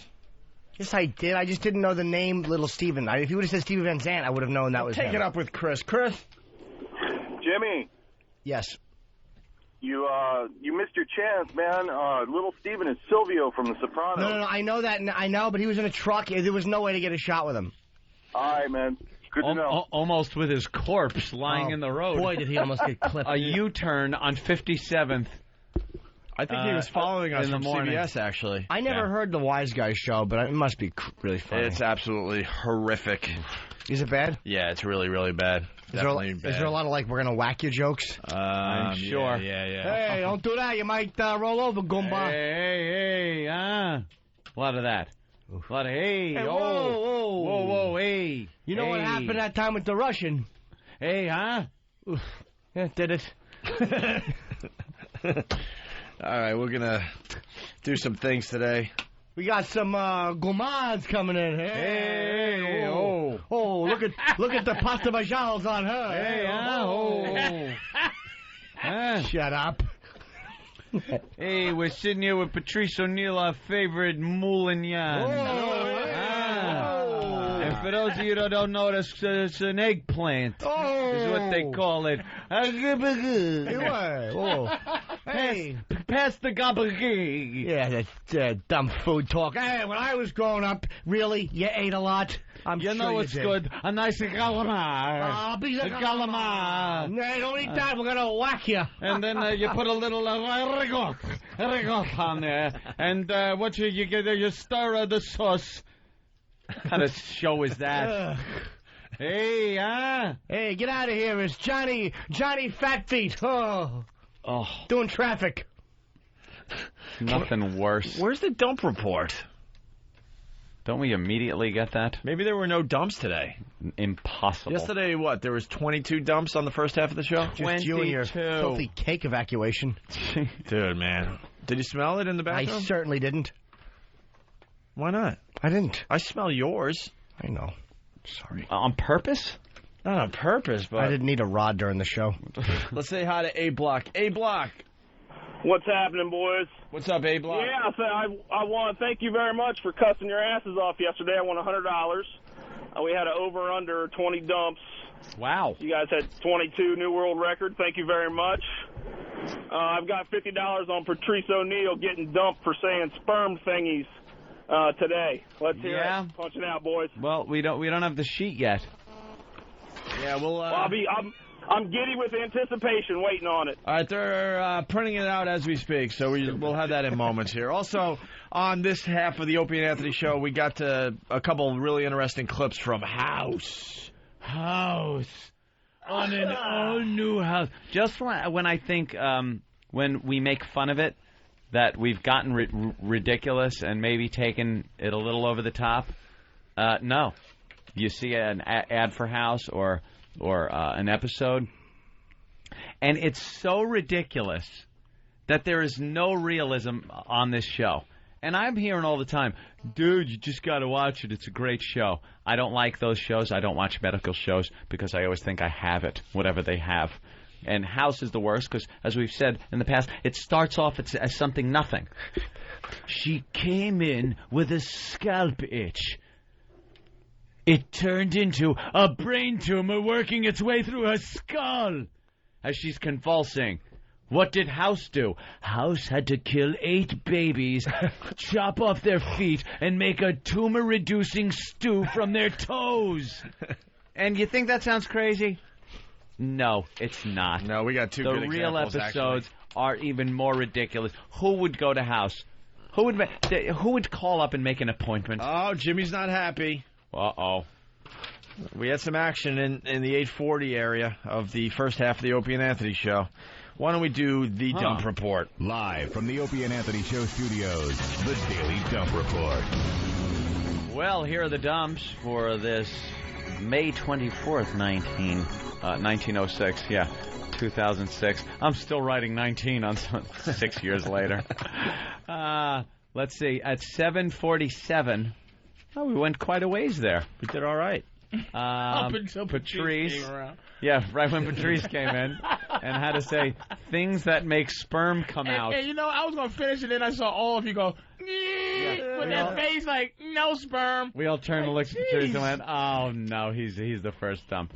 At 8:40, Opie saying, wipe my butt. Jesus. During an extended discussion about wiping. By saying this, everything was illuminated to what was being talked about. See, during an extended discussion about wiping, there's where it happens. If you're constantly pounding something, and our discussion was lengthy about wiping, and then wipe my butt, it's too graphic.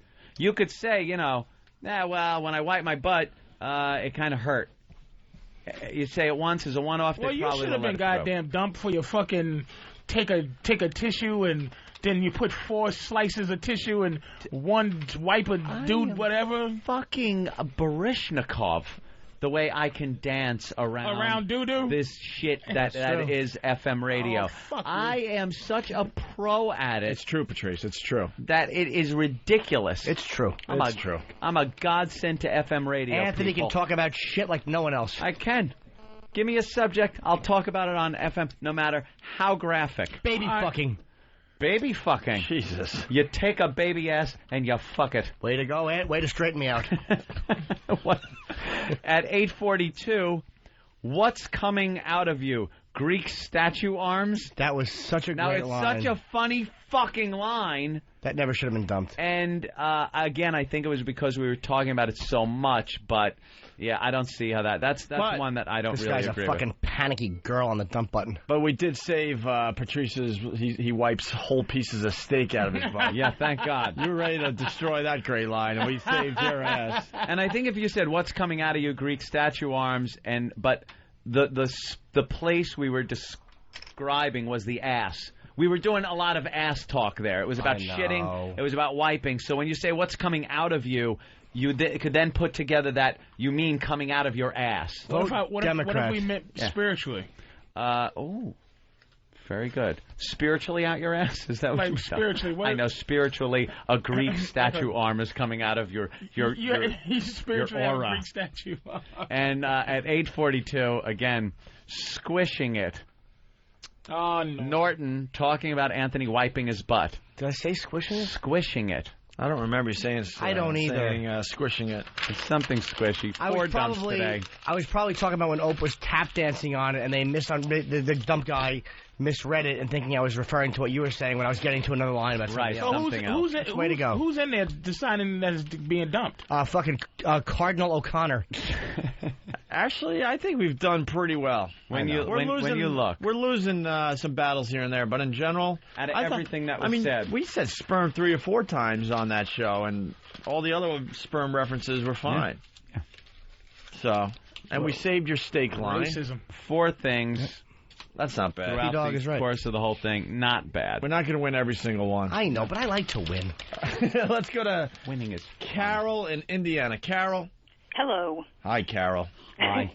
Well, I think you're underrating the House program because last week's episode had 2 references to blowjobs, and on this week's episode, they had an exploding testicle. Yeah, well, this seems to be what's going on House, but this is the stuff that people say makes House great. I say makes it awful. Why? Every goddamn episode doesn't have to be. Can the guy treat a little case of the sniffles and just have the person go home okay? Does it always have to be somebody comes in with maybe, I don't know, an earache and their balls explode? Well, it makes for good television. No, it doesn't. It makes for fake, hypochondriac-inducing house drama. It's obviously good TV. It's one of the top-rated shows on TV. I know. And it's now, amusing. No, it's not. All right, we got some house clips. We got 2 quick ones today. Now, Than is in. Than, you're familiar with these clips? Yeah, I caught House. House is great to watch when you're sort of on your computer and you can just listen for the squishes. And Is that it? Yeah, and you know you've hit pay dirt. Pay dirt. Yeah, it was a little bit weird. In this one, he gets shot at the start. House gets shot. House gets shot by some former patient, I guess. Of course. Who wouldn't shoot this guy? You go in with nothing. You come out, you got all kinds of diseases. But there's also this other guy who came in originally, the actual sort of patient person, whose tongue has swollen up to the point where he can't talk or barely breathe. Don't you wish that would happen to our own E-Rock? What's the matter? He just walked in. He gave me the look like, I just walked in. You hurt his feelings. Just want his tongue to swell up till he can't breathe. Someone had to start the show today. Whoa, whoa, whoa. The poor kid is working hard. He does nothing but give and then gives more.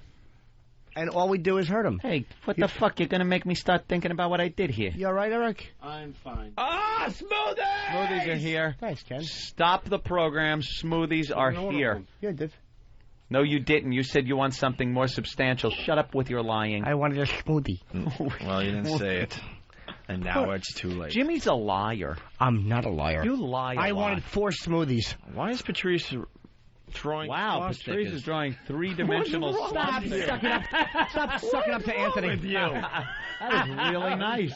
I do. It's a weird thing I do. It's a good job. Sometimes in the tub, I just when I'm cleaning the tub and I have the scrubbing bubbles, I just draw a swastika. I don't know. Swastikas in the tub. I don't know. It's just I draw a scrubbing bubble swastika. I used to draw those on my sneakers. Remember the old sneakers? How'd you see it from there? How can you not? Jesus. It's a fluorescent marker. Remember the old sneakers that had the wooden, the rubber half a moon you had wooden kind of sneakers? thing? Wooden sneakers. I lived in Holland. The rubber, half a moon thing over the toe area. Mm-hmm. They're your basic sneaker. I used to draw swastikas on those when I was in first grade. And a teacher came up to me in the playground and started yelling at me like a mad woman. And she goes, "Those are swastikas." I went, "Oh, really?" And she said, "Do you know what those represent?" And I said, "No, I don't." She goes, "Why did you draw it on your sneaker?" I said, "'Cause they look cool." And that was it. I didn't know any ideology. I didn't know the horror, the thing. This teacher assumed that in first grade I'm going to know that it is a symbol of terror and horror and not just a symbol that kind of looked cool to a first grader. What's your excuse now? It's kind of sad. Still a lot of stuff like that. Symbol kind of looked great. You know, the But- devil worshiping symbol is like it's a cool thing to look to draw and. It's actually play a around with. Southeast Asian symbol for peace. Yeah, back it started before out the as a Nazis peace picked symbol. it up, and the American Indians also used it as a peace type symbol. Hitler just was a Hitler just motherfucker. wrecked a bunch of stuff. The little mustache, the swastika, ruined it all. Good thing he didn't have them go do the thumbs up. We wouldn't be able to do that today. Fonzie would have been considered a racist. If he lived, he would have. Hey, Jews! If he lived, he would have. If he lived, he would have destroyed the smiley face. We gave him enough time. Hey, Fonzie, what are you doing tonight? Killing the Bernstein twins. Hey! And instead of a jukebox, he's hitting a Jew right in the head. Yeah. Hey, knock his yarmulke off. Yeah. Sing, Jaime. Instead of jumping the shark, he just throws a Jew right in with the shark. Yeah, he's hitting the Or he jumps a Jew lawyer and calls it a shark. Hey. Oh, Jesus Christ. Don't ruin our American institutions like the Fonz like that. Hey, Bosley, you're a Jew, right? Hey, Bosley. That's a Jew name, Bosley. Bosley Steen. Hey, you fucking Jew. Hey, Arnold, you know what he is. Look at that nose. Who you think burned down his fucking diner? Hey, I'd rather have the fucking gook on it than this fucking Jew. Hey, Del Vecchio, my balls. Hey. You ain't Italian. You're a Jew. You're a Jew? I'll tell you about happy days before the Jews got here. Hey, you talk about happy fucking days. Hey. Whoa. He pulls out a big stick and pretends he's gonna club one of the Jews and then combs his hair with it. And his best friend is Richie Can't Eat a Ham. Can't eat a ham. You're an ass. Richie can't eat a ham. Hey, it's Ralph Malph and his friend Moxie. Hey, Ralph, shoot that Jew in the face. I still got it. My foreskin, Fonz. I still got it. I still got it. Hey, short kike. Short kike. Oh, my God. Oh, hey. There you go. He just ripped apart the Fonz as a racist. Oy vey! Oy vey! Hold on, Fonz. Your real name is Winkler. Keep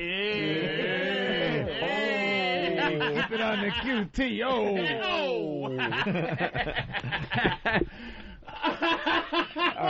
Are we back at house yet or what? Oh, back to house. So what happened last night then? A Jew walked into house. No. Oh, the goddamn anti-Semitic happy days. Oh, God. So, Oy vey. right before House gets shot, this guy comes in with the freaky illness. Then he gets shot. Of course he and does. They sort of spend the rest of the episode, House can't figure out whether or not he's hallucinating. Ah, okay. Good, so he's been shot. Yeah, and they do some unorthodox treatment to him. Now, how long after House gets shot is he doing stuff with patients? Not long after, but he can't decide if he's up and around because he's They're hallucinating. saying he might be in a coma. The whole episode might be him in a coma, just dreaming or whatever, right? Sopranos-esque, yes. Kind of like fucking, Dallas. Complete ripoff. Yeah, no, not like Dallas, actually. All right, hold on a minute. Pat from Winaki. Pat? Hey! Hey, Pat. Hey! The oven doesn't work, and Fonzie hits it with his fist and fires right up.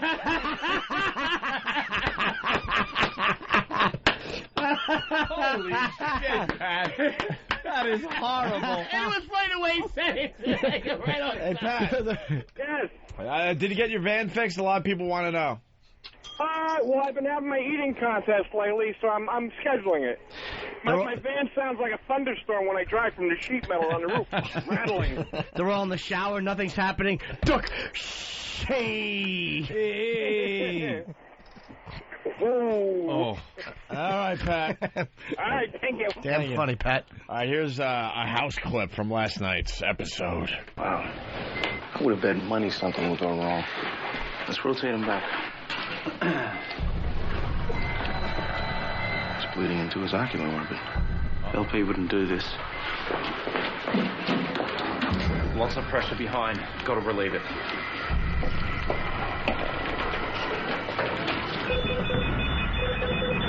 Uh-oh. Oh, no, what are they doing? There you go. Should have torn my stitches. So that sequence was, I thought the operation went all right.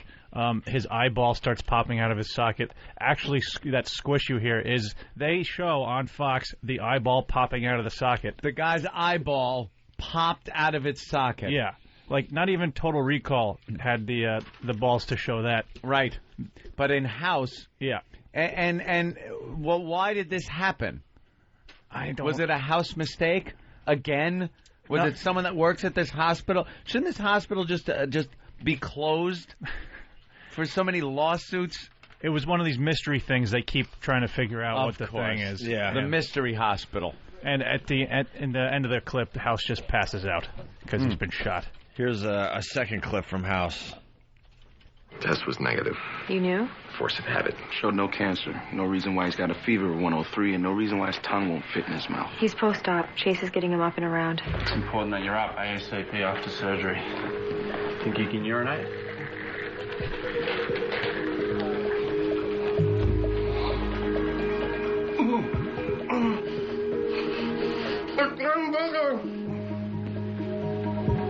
What, are you getting aroused? No, not that one.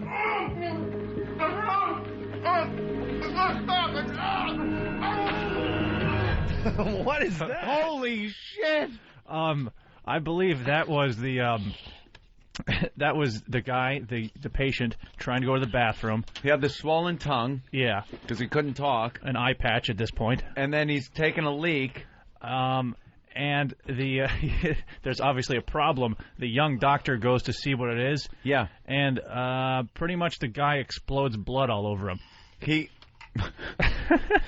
But did he have a hard-on? I guess so. The guy goes, "You're aroused?" I think it was filling up with blood, which I guess is kind of a And then hard-on. his dick exploded? Or just shot blood all over the place.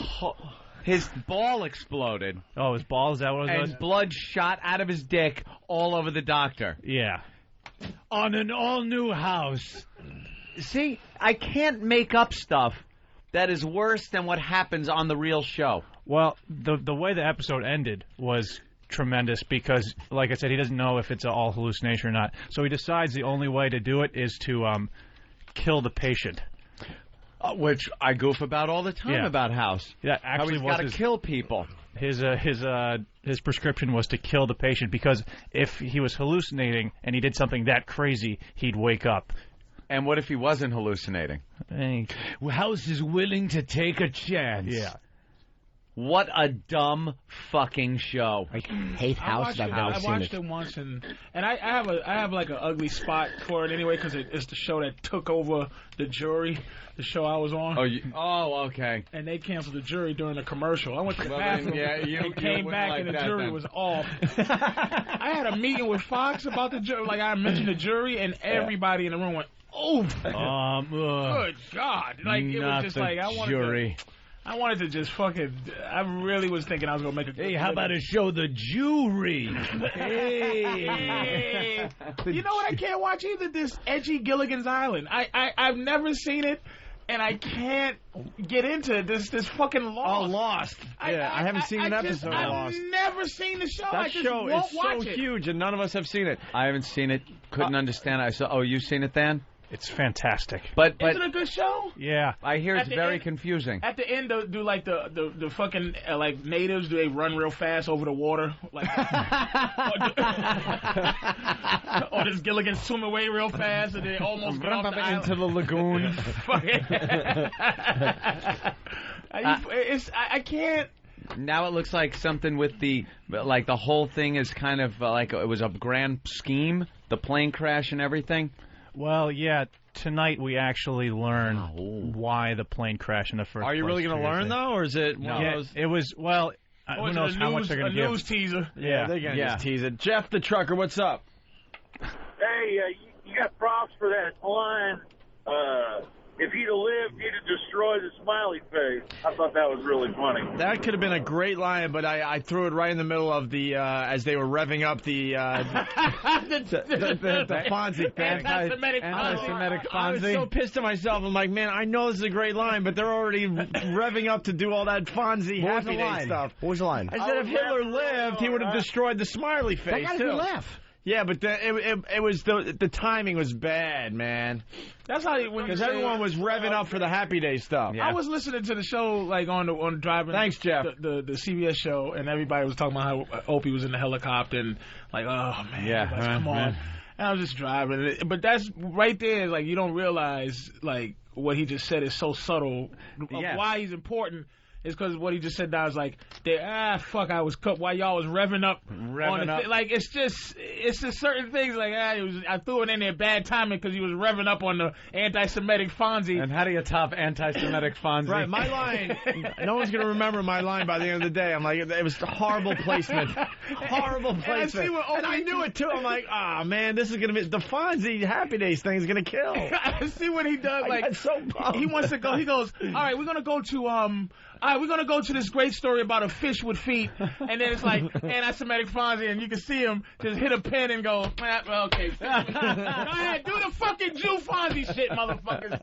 That stuff killed and just destroyed my one cute line for the day. Why don't we take a break is what we need to do. Alrighty. Hey, we try to start this the last couple days. I got in front of me the worst sequels of all time. This could be good. And Patrice is in, he loves movies. Oh, this is... What do you think is the worst sequel of all time? Don't give it away, though. Fuck! The worst sequel I won't give it away. Let's go around the room. What do you think, Patrice? Anthony, Jimmy? Personally, I know it's not on the list, right? But I know the worst sequel ever was Caddyshack 2. Because Caddyshack was a great movie. Caddyshack 2 other numbers is count? the worst movie.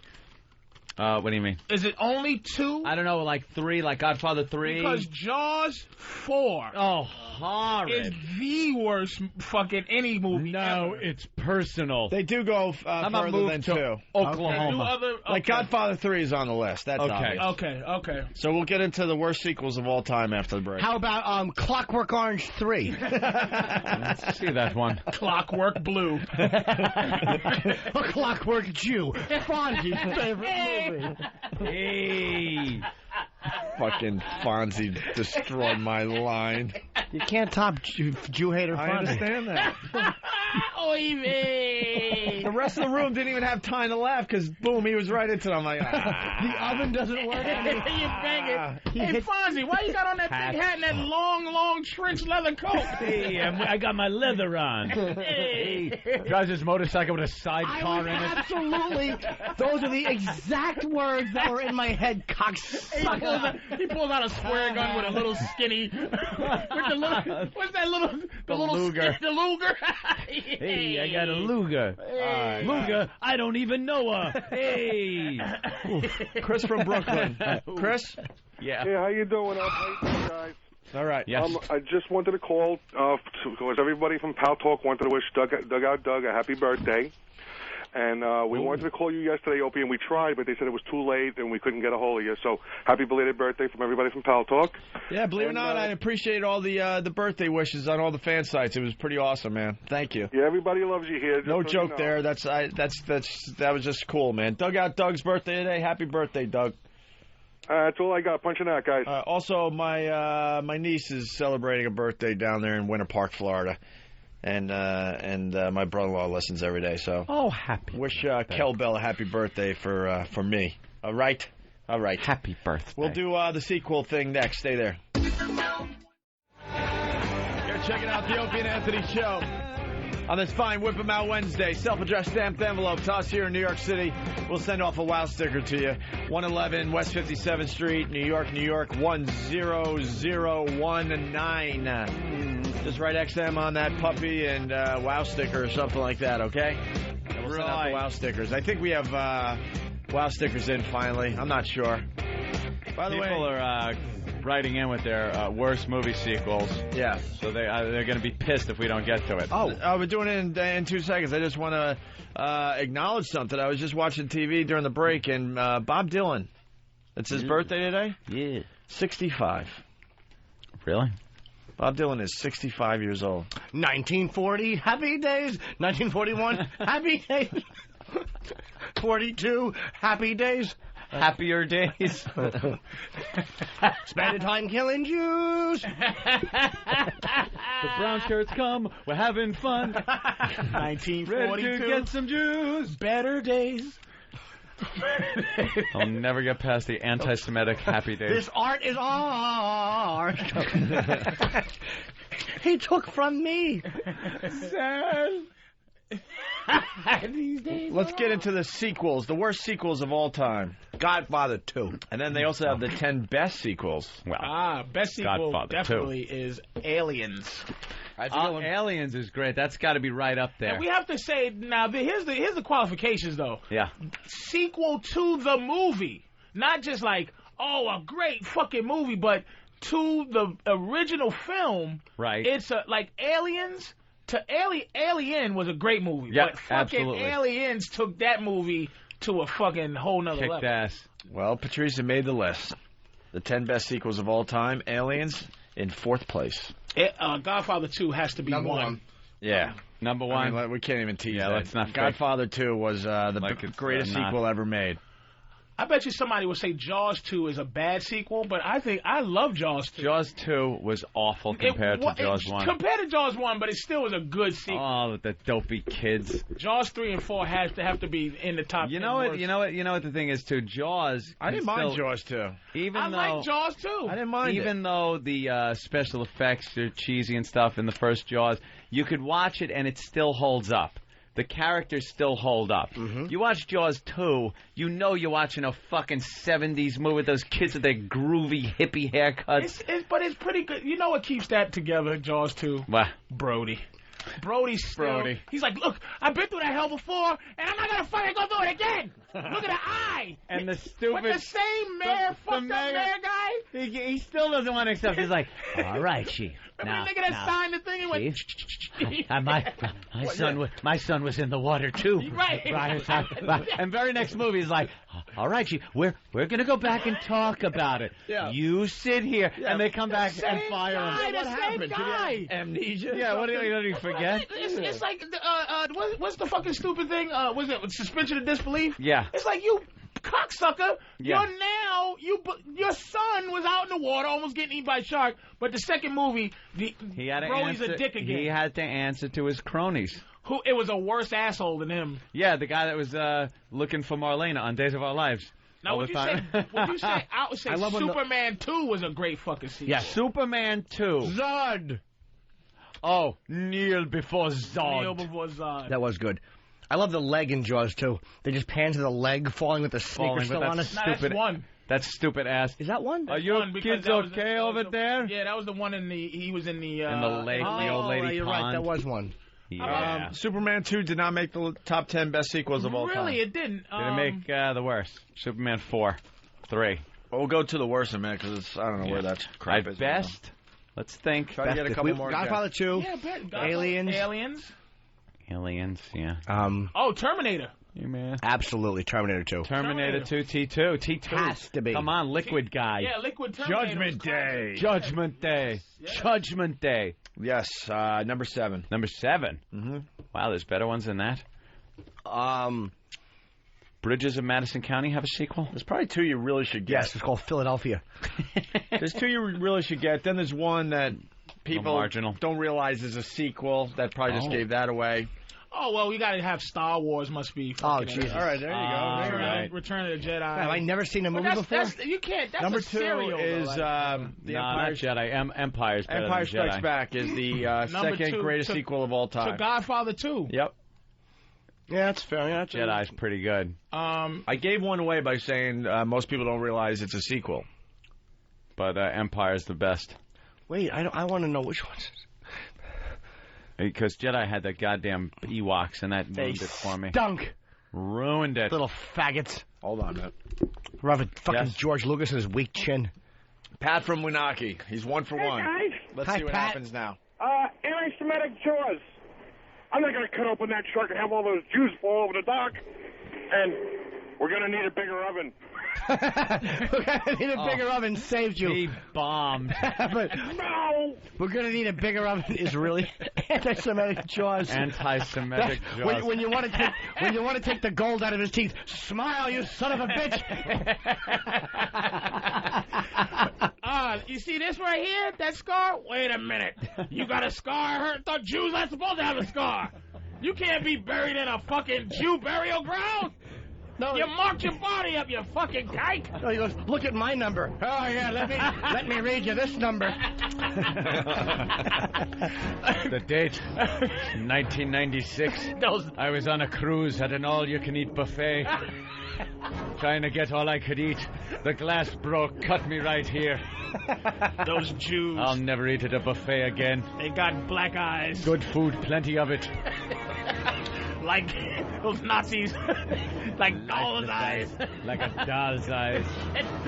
Hitler got a black mustache. He can't go under, not with 3 yarmulkes on. Oh, my God.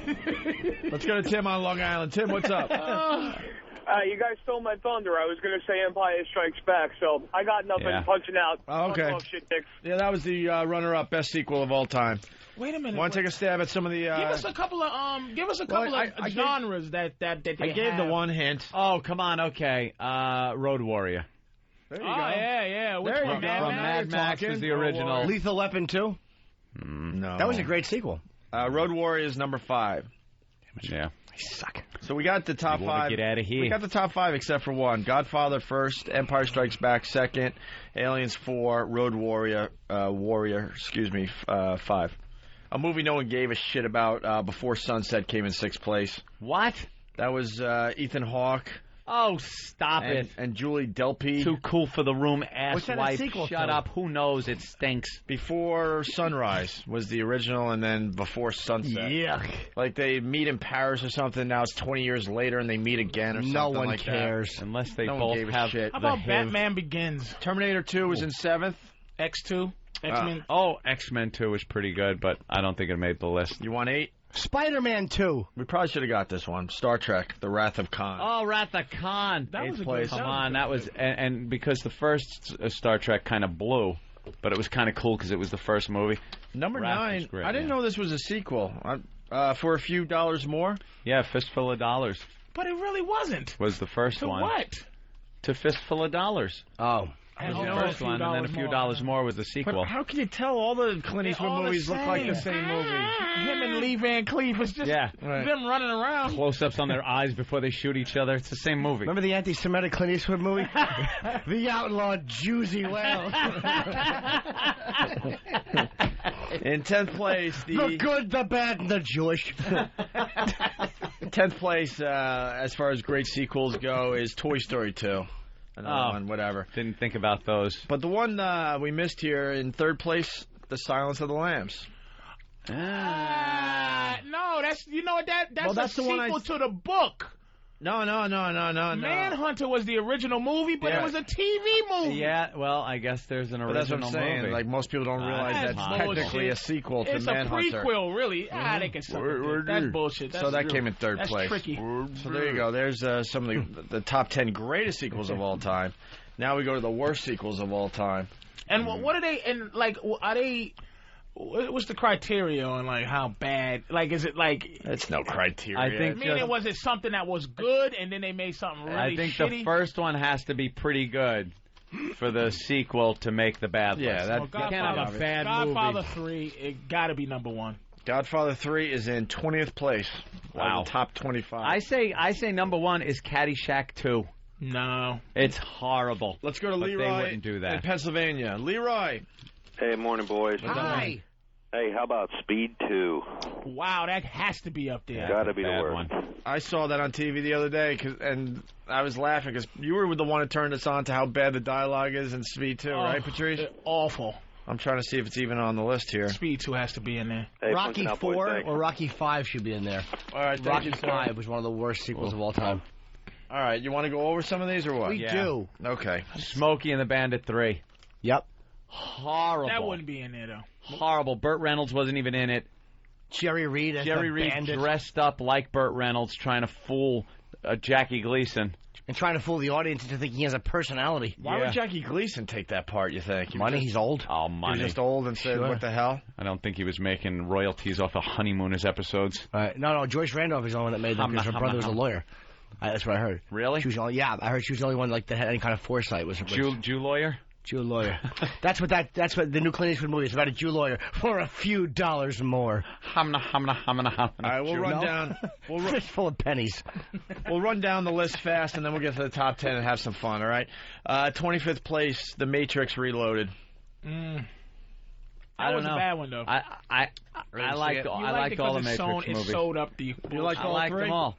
Mr. The Anderson. goddamn battle scene when they come through the roof of the thing with the friggin' things and the machine gunners and stuff is worth the price right there. No, There's it wasn't. great battle scene in that movie. Mr. Anderson. Mr. Anderson. 24th. You take out your neighbor's garbage. He was great in the first one. I like that guy. That voice There is are creepy. two roads you can go to. Anderson. Mr. Anderson. 24th place, who cares? The Next Karate Kid. That was with the girl. Yeah, with the girl. Very good. God, Why? you do watch a lot of movies, man. Yeah. Why would you ever watch the Next Karate Kid? I just watch bad movies. I got a thing for them. 23, Porky's 2, The Next Day. Yeah, horrid. Absolutely horrendous, right? But Porky's 1 wasn't that fucking fantastic. Anyway. Well, it just doesn't hold up. At the time it was, but now you guys like Some of these movies just don't hold up. That's the problem. Pork Eaters 1. With Mrs. Poor. All right, we see what this bitch gonna be. Bitch day. The anti-Semitic top 25 worst sequels of all time. What was 25? The Matrix Reloaded. Okay. 22, Teen Wolf 2. Oh, spelled T-O-O. Teen And Wolf with wasn't Jason something Bateman. that made a difference. Teen Wolf wasn't good enough to have a bad something sequel. back when it came out, Michael J. Fox was in it. He was very big then. It was a big movie. Yeah. It was kind of like a big teen movie. Teen 2 was that Jason Bateman. PS or It was teen. was that PS or AS? What's that? PG. Pre-shake. Oh, yeah. He wasn't in. They thought the wolf had fleas on him all the time. Look at the silence. Was like, this better be good. Was this pre-shake or after-shake? Everybody's like, is the car crash coming? That's pretty funny, man. Is he wet again? He's always shaking water off himself. No. Wow. Jason Bateman was in Teen Wolf 2. Oh, okay. Yeah. He's good. All right. right. Just fantastic. Yeah. 21st place, worst sequels of all time. Legally Blonde 2, Red, White, and Blonde. What was Legally Blonde 1? Yeah, This is see, that bullshit. shouldn't have made it because Legally Blonde 1 doesn't really rate Legally as a movie. Blonde was a huge movie. Ah. I mean, it's more of a I don't chick think flick, but it was a huge I don't movie. think it was huge in terms of 20th place, we already said it, Godfather 3. I can't believe that's not higher. I know. That was disastrous. Horrid. Like how they Leave it alone. They destroyed Yeah. a fucking institution with that. Yeah, man. I don't even acknowledge it exists. I watch 1, I watch 2. I tell you, Batman Begins Yeah. fucking brought. But your black guys loved the Batman Wait a minute. movies. No. Batman Begin the new newest, Batman new was one. unbelievable. Let me tell you something. That Yeah, rinsed okay. off. That was great. All the other Batman. You forgot about all the ones that came before it. It rinsed it. I seen that again. I seen it 5 times in the last 2 days because I seen it once. It's really good, huh? Great. It's amazing. All they did was Liam Neeson was amazing in that. fuck everybody. The fact is, when you grow up watching Batman. Yeah. Everybody grew up watching Batman, right? The why the movie was so great simply is because they took away again. They made it like holy shit. They just added Morgan Freeman. Mm-hmm. And it answered every fucking question that when you was a kid and you're like, wait a minute, who the fuck built the Batcave? It was almost like the 9/11 shit where, all right, there's a lot of secrets up in this motherfucker. So who built the little thing that falls down and the Batman and the thing runs up? Right, the Batmobile Who comes built the bat pole? Uh-huh. Who how do you all these gadgets? all this. Yeah, where'd they come from? The fact that this motherfucker just added one character. Who was Morgan Freeman in it? Did he narrate it? No, he was in the. He's the guy who invented the lab. shit. Yeah, it's like Batman's suit was all these. It was all these military contracts things that they've got money for that the military didn't take, but Holy some of them worked, shit. and he took them. Yeah. It's the. Okay, are you into the superhero movies or the here and there a little bit? Yeah, that might be the best fucking super ever. Very close to the original Superman. And they took with the Christopher Reeve. They took the cartoon Superman angle out of it too. It's just a very dark movie. Original Superman doesn't hold up. That's why the new one coming out. The original Spider-Man was great. The effects, though, now you watch it and it's like I can't get past the bad special effects. No, man, that fucking movie stands up. This new one's gonna be good. The new one, I like the trailer. I want to see that one. Really looks like it's going to be a good movie. Because they took out the bullshit. Like when they show like the scenes or the people going. There's a motherfucker flying, and they're dead serious. Like nobody would be like, "Holy shit!" Like in the old school ones, guy be reading the paper and the paper fly out and go, "What the fuck is that?" Everybody's like, "Holy shit!" There's a dude there's a in guy the air and he's flying. Like how you would react? How you would really react, right? Oh man! By the way, the Batman movie with Halle Berry is the Catwoman. Which one that one was. No, that was Catwoman. Oh, you're right. And if that was a sequel, that was one of the worst movies ever. The Michelle Pfeiffer Catwoman was Batman, whatever. That's got to be one of the worst ones. That's Halle Berry. One of the Batmans is probably in this top worst. It has to be. Is it the one with Schwarzenegger? When they just said they collected every famous person. Mr. Freeze. Victor Freeze. I'm Victor Brown. I am Mr. Freeze. Vic Brown. Vic Brown. I'm Morgan Freeman. Mr. Freeze. Is Batman Begins in there? No Batman movies made. No Batman. None. Not even. There's a bunch of movies that should have made it that didn't make it. But let's move on here. So, Godfather. Okay, 19th place, Revenge of the Nerds 2, Nerds in Paradise. All right, that was bad. Well, the Nerds movie was very popular. Yeah, it was. They go on spring break, I guess, in that one. Weekend at Bernie's 2 has got to be in there. Weekend at Bernie's 2. It couldn't be. Did I miss it? Oh, wow. Okay. Yeah, I'm sorry. Worst sequels of all time, number 5. Thank you, E-Rock, Batman and Robin. 1997. George Clooney. Yeah. Yep. And Schwarzenegger as Mr. Freeze. I'm so Uma Thurman as they just I missed that. It's in 5th place. I'm so glad it didn't work when they tried to put a different Batman every time. Fucking assholes. Well, what's his name playing the Batman in Batman Returns?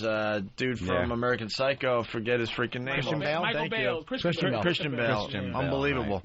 Right, yeah. 18th place. Worst sequels of all time. Battle for the Planet of the Apes. I loved all the Planet of the Apes. Me too. No, that was. Is this the one where they had the bad costumes? No, that's the one where they were fighting. They had conquered, because conquered battle.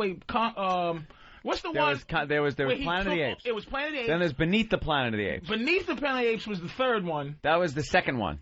Beneath. Yes, that was the one where Charlton Heston was taking. He died. He was in it for 8 seconds. Yeah. And they killed the motherfucker. Then Tony Franciosa was the guy that shot. He was the other guy. How the hell do you know his name? That went to get. How the hell do you know his name? I would just say some dude that kind of looks like Charlton Heston. Dude, Tony Franciosa or James Franciscus. But he was big back then, though. That guy. He was in a lot of those goofy movies back then. He was in Longstreet. Playing a blind detective. He was the homeless Charlton Heston. Like if you couldn't get Charlton, you got him. He wouldn't be in 10 Commandments. He would be in 7 Commandments. Then there was the Planet of the Apes where Cornelius and what's his name? Zira somehow got the ship to work, went back in time. That was the one. There was 5 of them. Oh yeah. And then there was Conquest for the Planet of the Apes. Conquest was the best one. That was the one where the apes rose up. And Planet of the Apes Vegas Vacation. Viva Lost Ape. where Stephen Baldwin played Cornelius. Planet of the Apes Part 2. God, there's 11 listed here. Yeah, but some of them are TV movies. bunch of What's the TV. one where it was after Conquer was the worst one? That's the one that's. It was Conquest and Battle. It was Battle the 4. The anti-Semitic one. Planet of the Apes.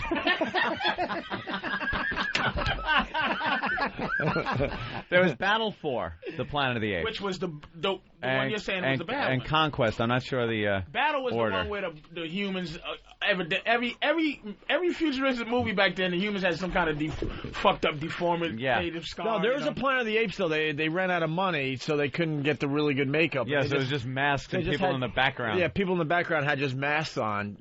That was Battle. No, that was Planet of the Apes 2, Electric Boogaloo. Battle for the Planet of the Apes in 18th place. Worst sequels of all or time. the French version, Planet of the Crepes.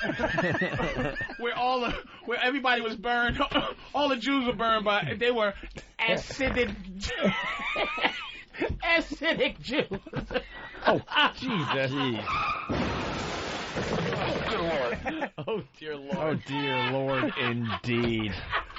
Let's move on. 17th place. 17. Worst sequels of all time. Star Trek V, The Final Frontier. I think any of the Star Trek movies are pretty good.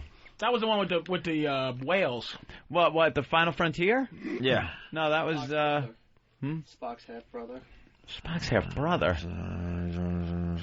Spock's half-brother. What was the basic gist of the storyline?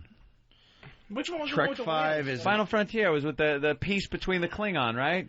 Was that the one with the next? Oh, Trek V is an oil slick of spiritual hooey in which Kirk meets God face to face, then sasses and back talks him.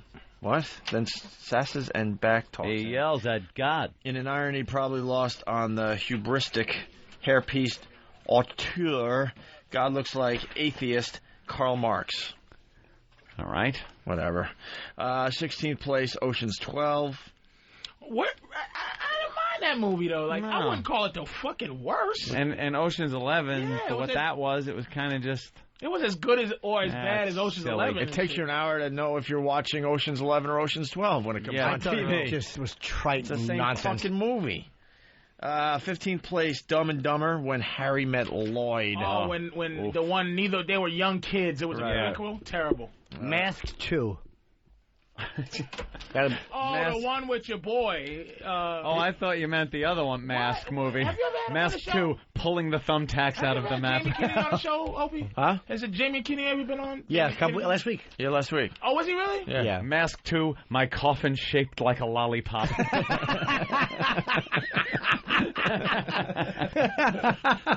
Mask 2. You 6 kids, stop playing in my hat.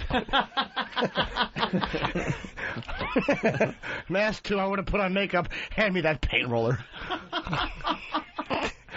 Yeah, that'd be Mask 2, pinless map. Fucking Ben takes the pins out of our own Ben. Except he takes, put them in Boston. Showing places where he scored coke. Right here on Cambridge Street. Jesus Christ. Why would you call out his coke problem right on there? Can't help Why it. not? What is that, your intervention? No, it's just the way he moves. Has to be explained. 14th place, worst sequels of all time. A movie that starred Wilt Chamberlain. Oh, I like Conan the Destroyer, man. Conan the Destroyer. I like that movie. Any of the Conan movies are good. I enjoy Conan the even. Destroyer. I All did. Cohen the Destroyer. Conan. 13th place, worst sequels of all time. The Sting 2. With that one was with Say it. Tom Cruise. Say it. no. Right? Say it. No, that was the other one. Say George it. That was The Siegel. Color of Money. Say it. Who was in Sting 2? Say Paul it. Newman. Nah. Fred Gwynn. Say it.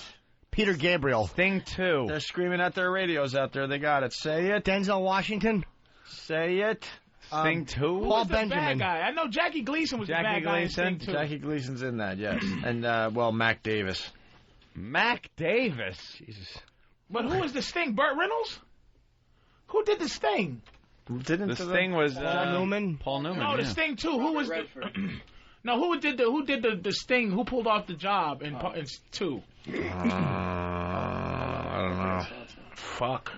All right, I've seen whatever. Sting 2. No idea. All right, 12th place. 12th. Star Wars Episode 1, The Phantom Menace. Fucking awful. That whole With thing. Jar is Jar. awful. I hate it. Jar Jar Binks again. Jar Jar Binks. Another reason I want to smack George Lucas right in his fat face. Horrid. I hated cornball. I hated all three of those movies. He's a cornball. All three of them. Jar Jar Binks. That's marketed to the kids. Made a kiddie movie. Yeah. Fucking That hate it. and you know what sucks? The potential there during that speeder race was so good. Like the effects on that and the sound. Sitting in the theater as they're going around with the speeders and stuff. It was great. But the whole premise of it's dopey little kid movie. The fucking possibilities for the entire. Did you see the last one? Yeah. Did you happen to see it? Yeah. And let me tell you what made me want to throw up. That I waited this whining long, Darth Vader is at the end when she gave birth to the Leia and fucking and how they're born and the motherfucker goes, this one is called Luke. I said, "The motherfucker, give me wait." He goes, "You shall be," like people were being named for nothing. You shall be Darth Vader. I'm out. What? Nigga, give me the background on why. That's what I was waiting for. Like, this one is Luke. Oh, and here's a girl. You are Leia, and we're out. What the fuck? It's through. Like, it was no reason. Yeah.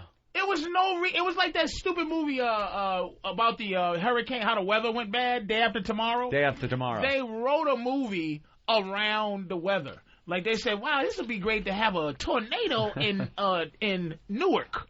And then they just wrote a nigga going, oh, shit, a tornado. They didn't write the fucking movie. So it's almost like he had Darth Vader be in this movie just because he had to, but how can he just diminished the entire, what Darth Vader meant, and the whole thing. It was bad. Bad shit. It was horrible. Yeah, Darth Vader was like the shit in the first Star Wars that came out. Like, he was the bad guy. Kill him. Okay. Yeah. Like, kill the children. All right, I'm in there. What? Did you just kill all the kids? Yes, because that's Darth Vader, baby. Yeah. And everybody had a lifesaver. Everybody. Little kids. That ruined, that whole adventure destroyed that shit for me. I hate Star Wars now. Well, don't worry, because you can get now, coming out, the original Star Wars on DVD without his extra stuff in it. Thank you. For more money. And who cares about limited his extra time. shit? And Jabba the Hutt has a cigarette. Yeah. Oh, by G-Bug. Well, that's what they did. Nice They talking to did. you. So now you can get it. Wait. They took the cigarette out? Are you serious? No, but they did take some things out so it wouldn't look bad. They made Greedo, the bounty hunter, shoot first, so Han wouldn't shoot first, because Han wouldn't. It makes Han look bad. I fucking by shooting hate George first. Lucas. He fucked up, man. He lucked up on a couple of good scripts. Yeah, he's a cornball. That's who he is. That cantina scene. He should have been fucking executed for that. How did that go? That fucking faggot blue Here it is. Wait, here it is. Play along, Jimmy. The blue elephant. He did fuck up. You know the smartest thing he ever did, really? Wait, I want to hear Jimmy. That's all I had. That fucking asshole elephant with a clarinet. He kept... When your head's shaved, you almost look like one of the guys that played the horn. With an afro, he looks like one. He looked like something that got eaten. The eyes on stalks. Hey, you heard the skinny? Wow! Shut up. Fucking asshole. Jimmy looks like he's floating around in the other space garbage. You didn't find this all creative? No, it's stunk. They're in a bar. And it's piano, the elephant playing the piano. Cunt face. Do the solo again, please. Fucking George Lucas and his fucking weak chin. But you know how many comedians reference this in their act? Oh, it's so funny. Oh, it's terrific when they reference this. Wow. All right. That is really a bad Awful. The 11th worst sequel of all time. Before we take a break, then we'll do the top 10 for you guys. Ooh. Look at Why don't we us. take a break on the 9th? And it's a who cares movie. That's why I just want to throw it out there different. before we take a break. Dirty Dancing, Havana Nights. Ah, It the was first a bad one movie was in so its, good. in its own right. Like some of these movies are like the other movie has nothing to do with it, and you shouldn't even call it attach it as a sequel. Yeah, it's not a sequel at all. Staying Alive has got to be up there. Staying Alive, Saturday Night Fever, and Staying Alive was not even a sequel. But it was. That wasn't a sequel. And the original's so much fun to watch. Well, now you're a cunt. We'll stick around to find out the worst sequel of all time on the Opie and Anthony Show. I'm bored. He doesn't. But I do anything for Steve. Wanna go for a ride?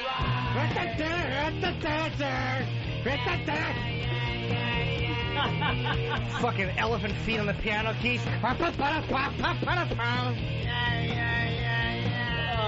George Lucas should be fucking kicking the balls. Ewoks, you fucking fatso. Puppet show. It was a fucking puppet show. Oh, cute. George Lucas is making a film by No one's listening. Is he? What's that? They can't hear you. Good. Turn down the music a little bit. You might want to put the headphones on. We still didn't hear you. By the way, Patrice O'Neill's playing Caroline's all weekend long here in New York City. 212-757-4100 for ticket info.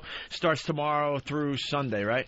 Yes, sir. All right, very good. And we got details on Jimmy Day coming up soon. I don't know. Jimmy Day. His own special day. Actually, we got the info here somewhere. We'll do it a little later. I got to cut a promo with Steve. Let's all keep that under our hats. Uh-oh. Uh-oh. I got some work to do with Steve, though, after the show. You sucked his cock. You sucked his cock? I get to go home. Home, sweet home. Show me with your mouth. That's Home, right. sweet. Spit your matzah out. I got to shit out more birthday cake. Hold on, I want to go home and watch The Bad Lieutenant. Oh, who was that? No more farting. Patrice, is that you? No, I don't fucking. No, it's I'm fucking shitting Jimmy. out complete pieces of cake at this point. I'm not used to the sweets in my system. You're sweet. I'm not used to having a sour stomach from ice cream cake. I want to pat it with a hammer. Top 10 worst sequels Yes, of all time. Let's go. All right. Number 10, yes, a Jaws movie made it. Which one did 3. What? Jaws 3. Yeah, Jaws 3D. 4. Ooh. Jaws the Revenge, 1987. Jaws the Revenge. That's when the shark ate the That plane. was 87? Mario Van Peebles, the mother was only, the shark killed everybody. That was the one where it was personal. In the Bahamas. And yeah, the guy knows is killed, and he decides to fucking be like a marine biologist. And the mother winds up going out in a boat to get the shark. You just move to the middle of the country. Shark will never, ever, ever, ever get you. Right. You could finally be done with that problem. Done with the fucking problem. Move to Phoenix, please. But no, she's got to get on a boat. Right. Well, and it's Jaws 4. Horrid. Jaws 4. I guess Jaws 3 was in 3D. They point out that Michael Caine's in this movie, and Michael Caine gets out of the water in a wet shirt. In the next shot, it's bone dry. Oh yeah, a lot of so they didn't continuity problems. They didn't really pay attention to detail. Or details. All right. Next. Yeah, the Man-Eater follows Mrs. Brody to the Bahamas, where Mario Van Peebles plays, Rasta man, marine biologist, blah, blah, blah. All right. Anything he's in is just great. I like him. Ninth worst sequel of all time. This movie was brought to my attention by Patrice O'Neill. Speed 2. Cruise Control. That's right. Yeah, horrible. Absolutely horrendous. The one with the ship. That goes through the entire island. Yeah, kind of cuts right through town. The entire town. Wonderful. That would happen. 8th place, worst sequels of all time. Friday the 13th, Part 8. How do they distinguish why 8 is any worse well, than... you know why? Jason Takes Manhattan. Yes, that was the one from New York. That was the one where it got campy. Got goofy. Because from 1 to 4 was great. Mm-hmm. Part 4 was great when the kid killed him, and his head slid. It was the end of Jason. Which one was the machete going through the guy in the wheelchair's head? Was that 2? That was 2. That was a good one. That was 2. One was the mother. Yeah. 2 was Kill them. The girl who lived it from 1. She got stabbed in the head with a screwdriver. Yeah. Then 3 was 3D, but it was great because the girl got shot in the eye, and that's when the hockey mask came. Then 4, the little Corey Feldman. Chopped him in his head, killed Jason. Corey Feldman killed Jason. Yeah. Final chapter. But then 5 came back, and how do you know this? Is fantastic. Wait, so 5 was is back. he accurate? Does anyone even know? It's gotta be. It is. Shut up. I'm not questioning this. 5 was 5. It was they said Jason's gone. Yeah. They tinkered around with other motherfuckers doing shit. The girl. Jason It wasn't shit. the girl. Girl was 7. 5 was an ambulance driver. Right. And Dudley from remember Dudley from Different Strokes? Arnold's. Please tell me Jason molested Dudley. He tried to. Bicycle shop or whatever it was. Get in the pool. Jason molested Dudley. 6 was Jason Lives. He came back. He killed Horseshack. Was his first victim. Ron Palillo. 7 was A New Beginning, where he had a battle with a clairvoyant, Carrie-like woman. Yes, motherfucker. Yeah. Don't point out. 7. I'm amazed because he's close enough for my. He's hitting it by 7 was the one he fought the bitch with the magic powers, and she was like flying electrical wires at him, and he was like, "Oh shit, this bitch is bad." She was making the floor go out and strangling him. 8 was New York, where he punched the guy's head off on when the guy was an Olympic boxer. They was on the boat, and he was an Olympic boxer, and the guy was punching him in the mask, and he got so tired, he goes, "All right, motherfucker, take your best shot." And Jason punched his head off. Number 9 was a magical one where Jason, his spirit went into like a bug and would go into people. And kind of Jasonize them? And Jasonize them. It was no Jason in that one. It was just... What about Hockey Mask? Where did that come into play there?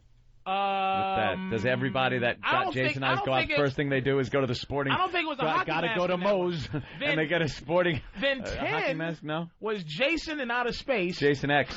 Where he killed the motherfucker. They froze him. Right, I saw that one. And they found him, and the bitch that was with him when they froze him. Years later. Because he was getting ready to chop her up, and she was like, they was all frozen. They unthawed her. In the future. And she said, "Hey, man, don't unthaw him, because his evil stretches through time."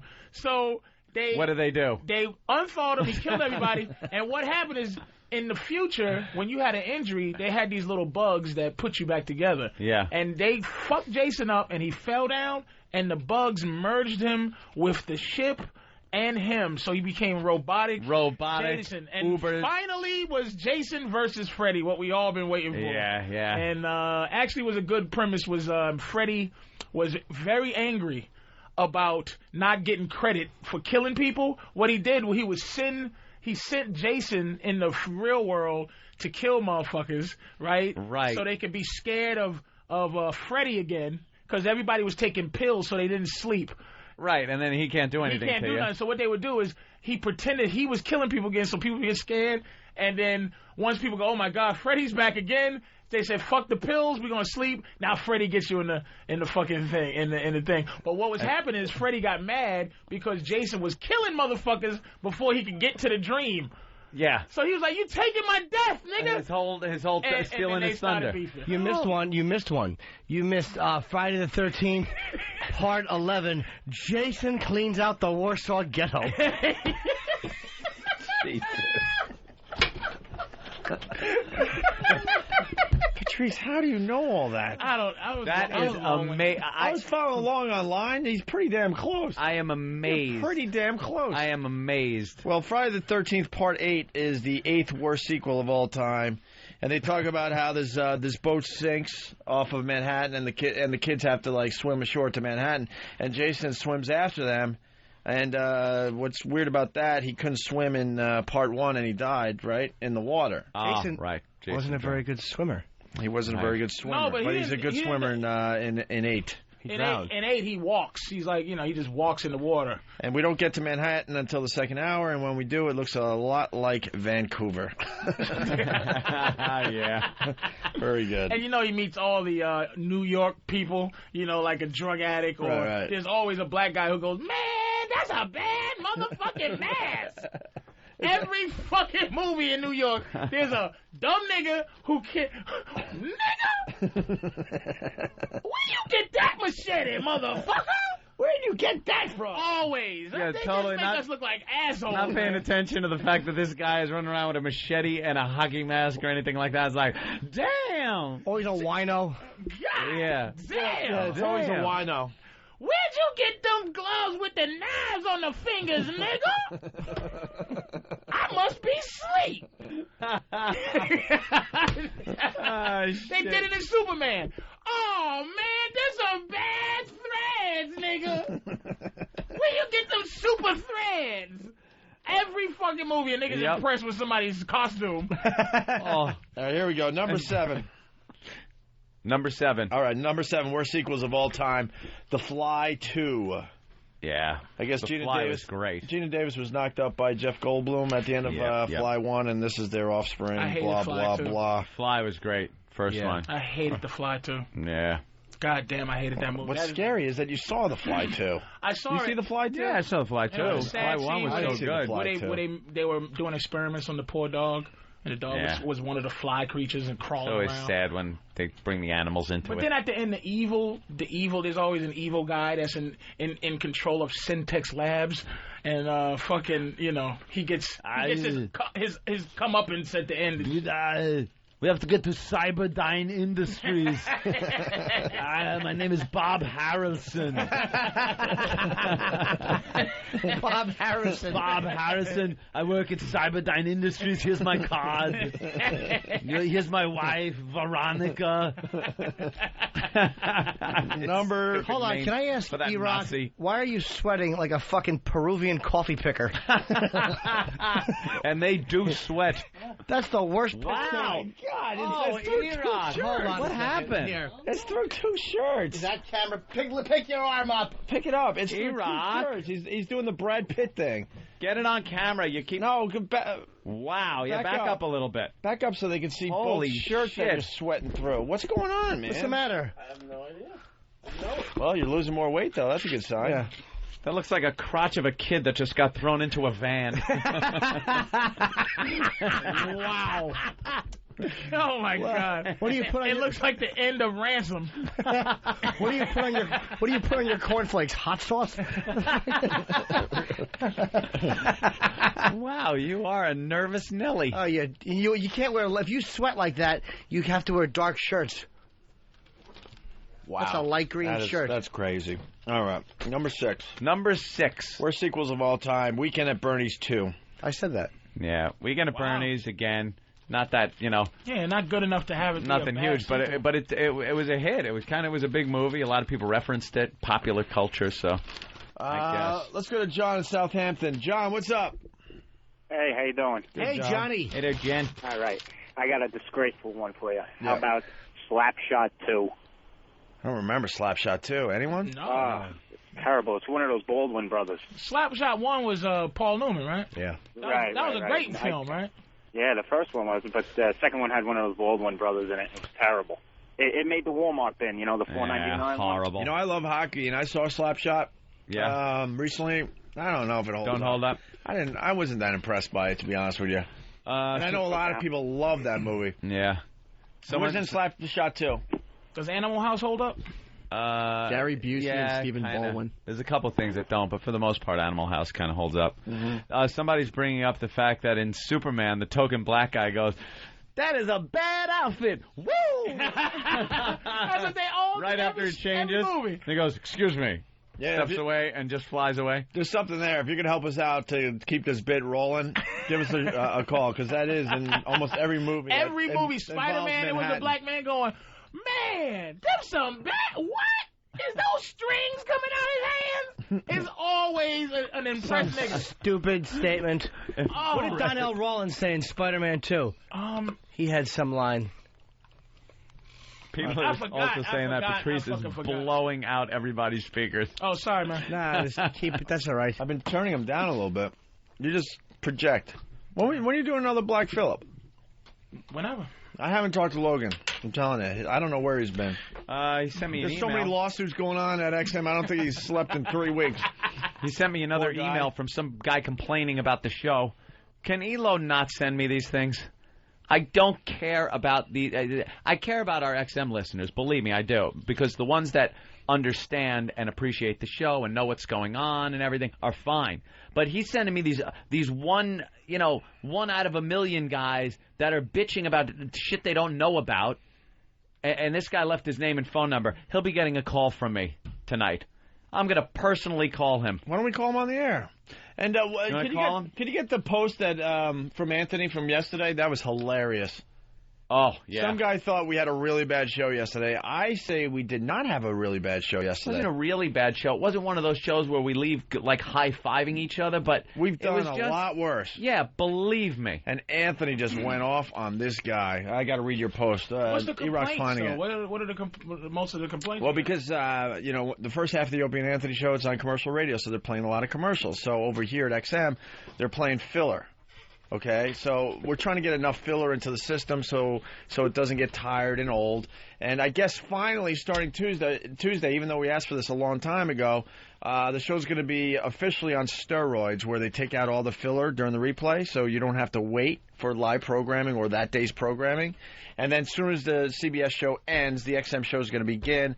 And then as soon as the XM show ends, the CBS show is going to begin immediately.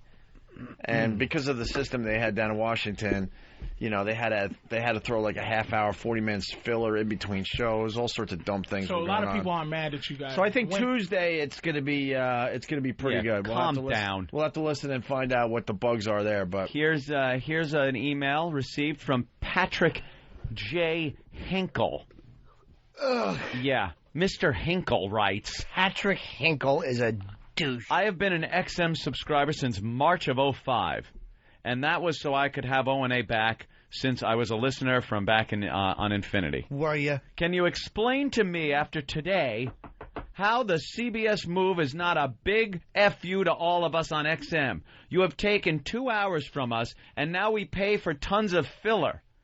Then they go to XM and just seem to count the minutes till they can leave. Jeez. I don't see a signal benefit. A signal benefit, you idiot. To us XM subs, I only see the O&A cash grab just like XM's. I see you are daring us to cancel. Remember O&A, who was there 18 months ago and who couldn't be bothered to buy XM? Every terrestrial radio listener. Thanks, Pat Hinkle. Hey, and Pat, again, this was yesterday. He's pointing out yesterday's fucking show. He's pointing out yesterday's XM show as the prime example of everything you get every day here on XM. Well, if you weren't laughing your ass off today, take your radio, don't flush it down the toilet, sit on the toilet, shove it up your fucking ass, and shit it out, then eat it, and fuck your mother. So people Wow, you changed it a little bit. You're a busybody. I can't stand motherfuckers like this. Of course they are. They were upset because it was something different, but I gotta tell you, since we made this unbelievable deal, I think the show's never sounded better. And believe me, Pat Hinkle, we're getting emails from people. I am getting, for every one Pat Hinkle, I'm getting 100 emails from people that are digging the show, from people that didn't have satellite, I'm freaking out, that love the show. Yes, sir. Yes, a combo. What do you think of this? Pat Hinkle is full of tinkle. Ooh, very good. Let me ask you this. Yes, sir. Are there any emails where the XM subscribers are very happy with the situation? Yes. There are people that like it. They get more show. They're enjoying both parts of the show. Yeah, plenty of them. But then you get these idiots like this motherfucker who is basing everything, like he said, explain to me after today, because he wrote this yesterday, how the move is good. They just sit there and, count the minutes till they could leave. We did that yesterday, and 11. It was a bit. It was a bit. Opie wanted out because it was his birthday and he had plans. So we had planned weeks before, a week ago, it was planned that we were leaving on Opie's birthday at 11. So we didn't sit there counting the fucking minutes. And the bit was, Opie left 5 minutes before 11, and me and Jimmy were joking that we were counting the minutes to leave. It was a joke, Pat fucking Hinkle, you cunt! How do people get in touch with Now I got to explain to the likes of a Pat Hinkle that was a goof, that we were literally counting the minutes to leave. Can I explain further, too? Your mother's a cunt, Pat Hinkle. That's right. Hold on. I hope she gets fucking tit cancer. Hold on. And you know what the J stands for? Fuck Pat Hinkle. Hold on. Fuck Pat Hinkle. Let me explain the other thing, too, because...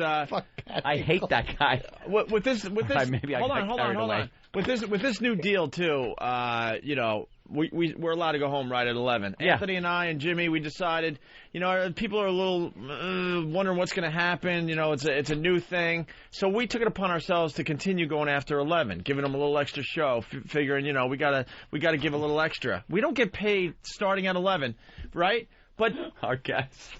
Oh, I know. We'll get to him in a second. He heard cunt 4 times. He's okay. I'm sorry, sir. All right, listen. So we didn't tell anybody, and we were going to 11:30. Hope there's been no tragedies in his family. Forget. Okay, so we go, but we do.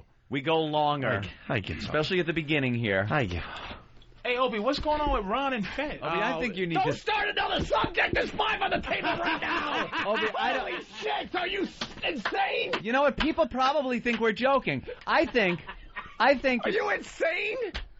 I'm trying to explain 4. Opie. And you just added another one. Opie, people probably think we're joking. We're joking. Now, all I'm saying is... No, I think before you say it, so people don't think we're joking, I don't think Opie should be saying this. I'm not stepping out of character. I think you need... No. To step out of character. No, I will not. Because I take that very seriously when I step out of character. Well, then I'm not going to believe any of this.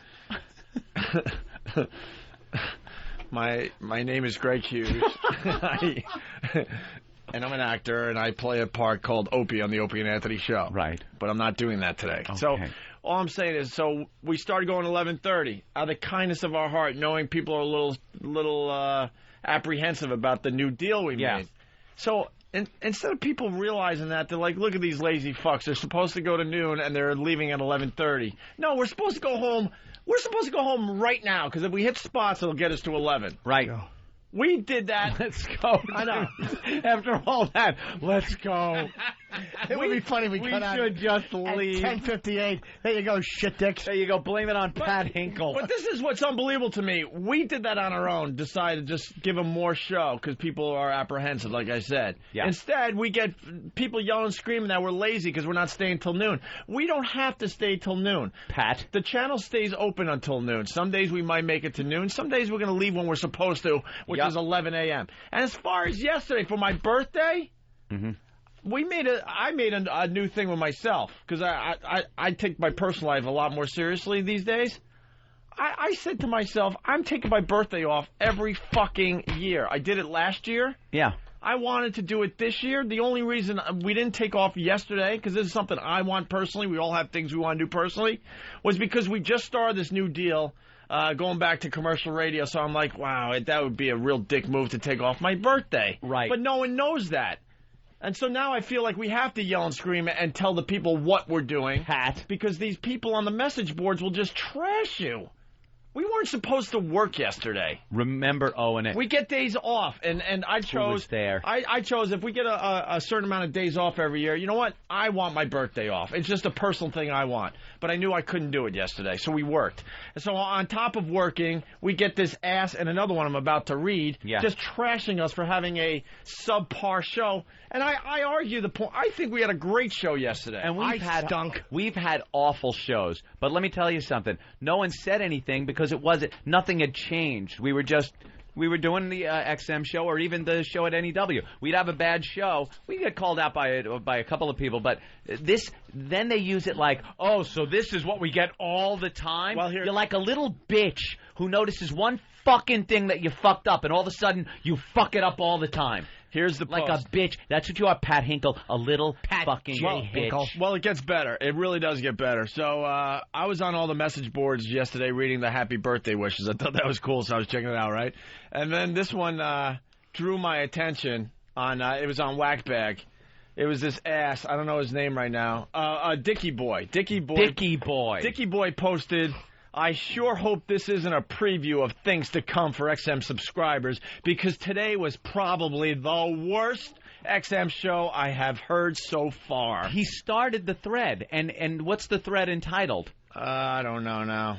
It's up. You can find it there. Oh, you're killing right me. at the top of the All page. right. It's Tuesday's show was awful. Yeah, he starts the thing as Tuesday's show is awful. So important, it couldn't go under the regular show thread, which they have every day. Right. It had to go under the his own fucking thread. Does Dickie Boy realize that one of the biggest highlights happened yesterday on the show he thought sucked? Yeah. Stalker Patty screaming for her life as we were singing Happy Birthday. Happy Birthday. It doesn't get much better than The that, horror people. show. Dickie Boy has a bee in his bonnet. So listen, Dickie Boy, post this. I sure hope this isn't a preview of things to come for XM subscribers, because today was probably the worst XM show I've heard so far. I hate getting the tired, used-up O&A after the CBS show. Oh.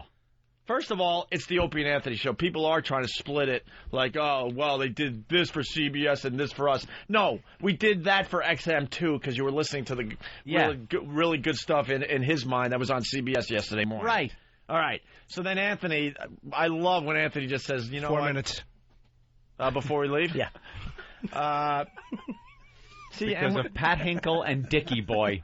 That's right. We'd have stayed till noon. We'd have stayed till 1:40. Pat J. Hinkle. All right, listen. So this is Anthony's response to Dickie Boy, the post I just read. Yeah, that's it. We put on a good month of shows since we've been on CBS and XM, but we have one off day on XM, and I got to read the old, I sure hope this isn't a preview of things to come for XM subscribers, ... This, by the way, is a perfect example of a post that pisses the show off. Nothing constructive whatsoever. Just a bullshit insult based on one show out of hundreds. I'll be honest with you. Me and Jimmy just weren't feeling it today. When one out of the three of us are a bit off for the day, the other two can pick up the slack. But when two of us are in a funk and can't seem to think like we do every other day, it shows. It's very rare, but it happens. Excuse fucking us. Preview of things to come. Eat my fuck. I did write eat my fuck. I love eat my fuck. That's wonderful. Fucking relax, Dickie Boy. I'm sure you aren't golden every day at the fucking fry machine. Oh! I had to. The guy fucking pissed me off so bad. Me and Jimmy even discussed it after yesterday's show. We said, like, God, you know, I wasn't feeling it. Like sometimes when things happen, today's an example. Things are happening. We're talking about the anti-Semitic happy days, and we're going back and forth, and thoughts are popping in your head. Sorry, motherfucker. Some days it just doesn't happen like that. And then people pick up on it like, oh, is this going to be a preview of things to come? Look, man. Let's be honest. We're just not that brilliant. Man. I'm tired of your excuses. I'm tired of your excuses for not being funny for 6 hours a day. Yeah, every fucking day. You understand? That's some fucked up shit. You guys are, you know what? You're cheating the people. Yeah, we're cheating Dickie Boy and fucking Patrick J. 3 minutes. I'm disgusted with you. You guys lack an ethic. And let me tell you, you got one of the worst fucking names I've ever heard in my life. We still got Patrick the top 5 worst sequels of all time, by the way. Well, we better get to them, because we're just kind of going through the motions now. Rick in Boston, what's up? Make it fast, because we got Brian Herta on hold hearing all these curses. Oh, my God. Rick in Boston, go. What's up, boys? Happy Hanukkah, Jimmy. Thanks. This is a dumb movie comment. Sorry to kind of hit the train wreck, but from Ghostbusters 2, actually, Bobby Brown did a cameo when they were all going into some restaurant. He was the doorman. He was like, yo, where can I get one of them proton packs? Oh, the bad Negro quotes. And that's right, and Ghostbusters. And Ghostbusters, too. Ghostbusters, too. Bill on Long Island. Bill. Hey, what's going on, guys? Hey. Happy birthday, Sugar Tits. Thanks. Hey, you know, history of the world, when they're walking down the street, and Josephus and the comedian, you know, and the black guy walks up and he's like, what's happening, Josephus? And Josephus, what's up, motherfucker? Anyway, you know, black. All right. Oh, let's see what... Hello, Vinny Brand. Hello. Good, I'm on the radio. Okay. Click. What do you do? Oh, he's going to say that. What do you do? He got an earful of click. An email from Stupid, Elo. wait till 11. He says, listening in a meeting as we speak. What does that mean? I don't know. Chris in Philly. What does that mean, Elo? In the new Batman movie. What? Black guy in the new Batman movie. At the end of the movie, Commissioner Gordon's driving a back car. And he gets to the building, and the black guy's outside going, hey, nice car. I got to get me one of those. Yeah, it's always some kind of and shuck and jive. Black people don't use the word TH no more. I gotta get me one of them. One of those. D took the place of TH. What the? In the beginning of, what was the movie? Was it Independence Day or one of them with the black guy with the dog? In the beginning, like the rumbling, or was it the Armageddon. Okay, one of them. Yeah, there's always some shucking jiving line. Oh man, we in trouble now. Brian Herda. Hey. Pat Hinkle, welcome to the show. Sorry, Brian. God, don't. I've been listening a little bit. Brian, we get a little upset, but it's I can not. tell. I got a phrase for you guys. Yeah. No good deed goes unpunished. Absolutely, we're trying our best. Where's my car crash? And what? You don't car crash, Brian Herda. Hey man, I seen you driving, driver. baby, and I'm gonna tell you, where the fuck can I get one of them cars with a number 3 on the side of that bitch? Brian, we're a little tired this time of day because we do about 5 to 6 hours of radio a day, and we're talking about worst sequels of all time. You got one that you could think of? Putting him on the spot. That's the Star Wars with the Ewoks. Yeah, awful, right? Just a horrible puppet show. All right, that's going nowhere. So, Brian. I'm sorry. If you guys had prepped me, I would have thought about it. I could have come up with something better. But look, let's be honest. We don't prep us. Why would we prep the guests? Let's be honest, though. Can we drive like you can? Of course not. Drives the number 7 XM car. Well, it's great because he's got the XM all over his thing. His what are they called? It's not a uniform. His racing outfit. Driver's suit. It's a driver's suit. His driver's suit. Very nice. The XM logo's right in the middle. It's great. No tie necessary. Indy 500 going off when, May 28th? Yeah, Sunday. That would be and, Sunday. Yeah. How are we looking? Is that the date? No, it's like the 25th or 6th. Is it the 28th? I don't even know. It would be Sunday, May 28th at 1 p.m. with ABC Sports providing live coverage beginning at 12 p.m. on XM Satellite Radio Channel 145, the exclusive home of the IndyCar Series. Wait a minute, XM Radio is going to play the... XM Satellite Radios. It's going to play the Indianapolis 500? Yeah. They play all the IndyCar races. How? With commentary. It's all about the announcing. On the race. Please give me just 3 seconds of race car commentary. No disrespect, because I want to ask you this, sir, Mr. Herder. Yes. I'm black and I'm a race car layman. Please, could you please explain to me? By the way, that was redundant. That's redundant. A black layman. Can you please tell me, sir, and no disrespect, please make race car driving, give me a new light on how to watch it, because all I see is something I can do if I decided to do it. Please let me know what the skill, all sorts of skill level involved and everything. I'll give it. And this is no disrespect. I'm just saying, it seems to me that you're driving cars. What's the thing? I'll give it to you. Coming off the last turn, here it is, the final thing. Brian Herda is in first place. The number 7 XM car across the finish line and wins the Indianapolis 500. That's how it goes. Exactly, and you can't have fuzzy dice on your mirror. Yeah, I don't know how to answer that. I mean, the difference is, like everybody's played basketball or baseball. You know how hard it is to hit a baseball, or it's easy. You can put yourself in that position. Not many people have tried to go into turn 1 flat at 230 miles an hour. All right, see, now I'll tell you how it works. Turn 1 flat. See, these are terms that it's making it more than just driving. And I'll tell you what it's all about. Because I've listened to the Indy 500 on the radio before. Okay. If you've watched it before, you know what they're talking about. You can picture it in your head what's going on. Okay. Based on what they're saying, it's not like a blind man is listening and has no idea what's going on. You know what the cars look like, the drivers. You know when they're talking about moves that they're making and passes that are going on and what turns. You know exactly. You can picture it in your head. If you're home, you'll probably watch it on TV. It would be silly to listen at home. But if you're driving and you're very interested, you're going to be able to know what's going on the race. So what's going on? Yeah. What's going on? People are driving. There's passing going on. There's yellow flags. There's hopefully not red flags. I'll tell you what's going on. That each of the 8 pistons in an IndyCar Series engine travels nearly, I think it's 1 mile up and down in the cylinder every minute. What a bit of trivia. Every minute, Patrice. So, Brian, what are you thinking for I didn't even know that. Oh, yeah. See, he didn't even know that. He drives the car. Did you know that the 3.0-liter ethanol-powered engines of the IndyCar Series cars produce more than 650 horsepower? Nearly 4 times that of the average street car? I bet you didn't know that, Brian. Would you and other guys try to run a nigga off the road if he was driving an Indy? Like, if you saw me and I was like, hey, Brian, would you just go fuck you and just... Would you clip my back and have me roll down? Come on. There's no. They don't really trade paint in Indy racing. Not like NASCAR. Oh, it ain't that. It ain't that fighting. You don't have fenders. Your tires are hanging out there. Yeah, they're exposed there, Patrice. Oh, it's a little friendlier than. Why don't we do the hacky radio interview with Brian Herta? It's a kinder, gentler crowd. Yeah. Any car racing, we love everybody. Is that car noises in the But background? it's very dangerous. It's not like Jeff Gordon and these other animals fighting every 5 seconds. A lot of guys, when they get close in NASCAR, they're banging into each other. These guys bump into each other, hit tires, they go flying. It's over, Johnny. Right? It's very dangerous. Things happen. Brian, you calling us from the track? I am. Yeah, I hear the noises in the background. Yeah, they got the garage doors going up and down. I told them I'm doing a live radio interview. The guy's like, okay, no problem. He slams the door shut. Thank you. Right. We should do the hacky radio interview. So, Brian, you ever get pulled over for a speeding ticket? Well, you know. And then he's got to tell us how he drives a small car and does 55. Right. You drive. Oh, yes, I have. Are they racing groupies? And the cops say, what do you think you are, a race car driver? And you got to say, well, officer. Matter of fact, I am. Like Here's when my Jimmy card. gets pulled over and says a joke, and they go, what are you, a pedophile?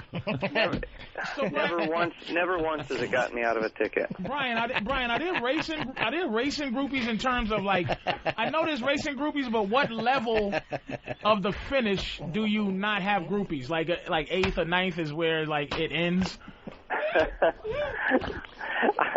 I don't know. I guess I'm high enough up I haven't had to notice where that cutoff is. Okay. I didn't even know where I was going with that until it popped out of my mouth, Jimmy. I apologize. He's up there. He qualified. He qualified 16th. You know, the thing I can count on when I go on your guys' show is whatever questions you ask are not the questions that I've never answered before. Yeah. Nobody has ever asked me that. A lot of people have been saying, though, that like that this year's race is probably going to be much more competitive because just of a lot of, like, you know, what was because of, like, last year and they had that, what was from the time before. I don't know. I mean, like, you know, they're trying to pump it up, obviously. Every year they say that, oh, this is going to be the best one ever. Yeah. Hopefully it is. I mean, it's, you know, it'll only be the best one ever as far as I'm concerned if we put the number 7 car in the front. There you go. Where are you sitting? Starting 16th, so 16th, right in the middle. 16th, in the middle of the pack. Yeah. Where is that, inside or outside? I'm on the inside of the, the 6th row. How long? When you're 16th, realistically, how long do you figure before you can work your way up front? How long driving? Well, it really depends. I mean, we got a 500-mile race, and so, you know, the race setup that we put on for 500 miles is a lot different than what we do to qualify for 10 miles. Yeah, but you kind of away want to get up at least until the top, like, 5 or 10. Yeah. I mean, hopefully, definitely, you know, by the time I make my first pit stop, we're up into the top 10, and I think I started 18th last year and finished 3rd, so I'm starting 2 better. Hopefully I can finish 2 better. I'll be happy. You don't want to be first, right? Like, isn't that how many people are actually leading the race at the beginning of the race that win?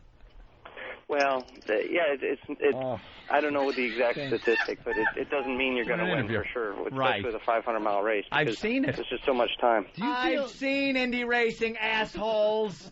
They're looking at me like I'm a jackass asking you these questions. Do you feel this year, though, I mean, is the odds, like, if you start out, like, I'm not really an expert on this at all, but, like, you said you're in like 16th place or whatever. Now, are the odds of you getting to first place, like, are they good or are they bad? Because you have everybody in a competitive, like, status. Right. Well, I've had a really good month. Qualifying was kind of actually the worst day I'd had. Right. We heard about that. We've been running, you know, right up in the top 8 or so every day that we've practiced. So I actually feel really good about it. I think I've got a better shot this year than I had even last year. How many years you been racing, Brian?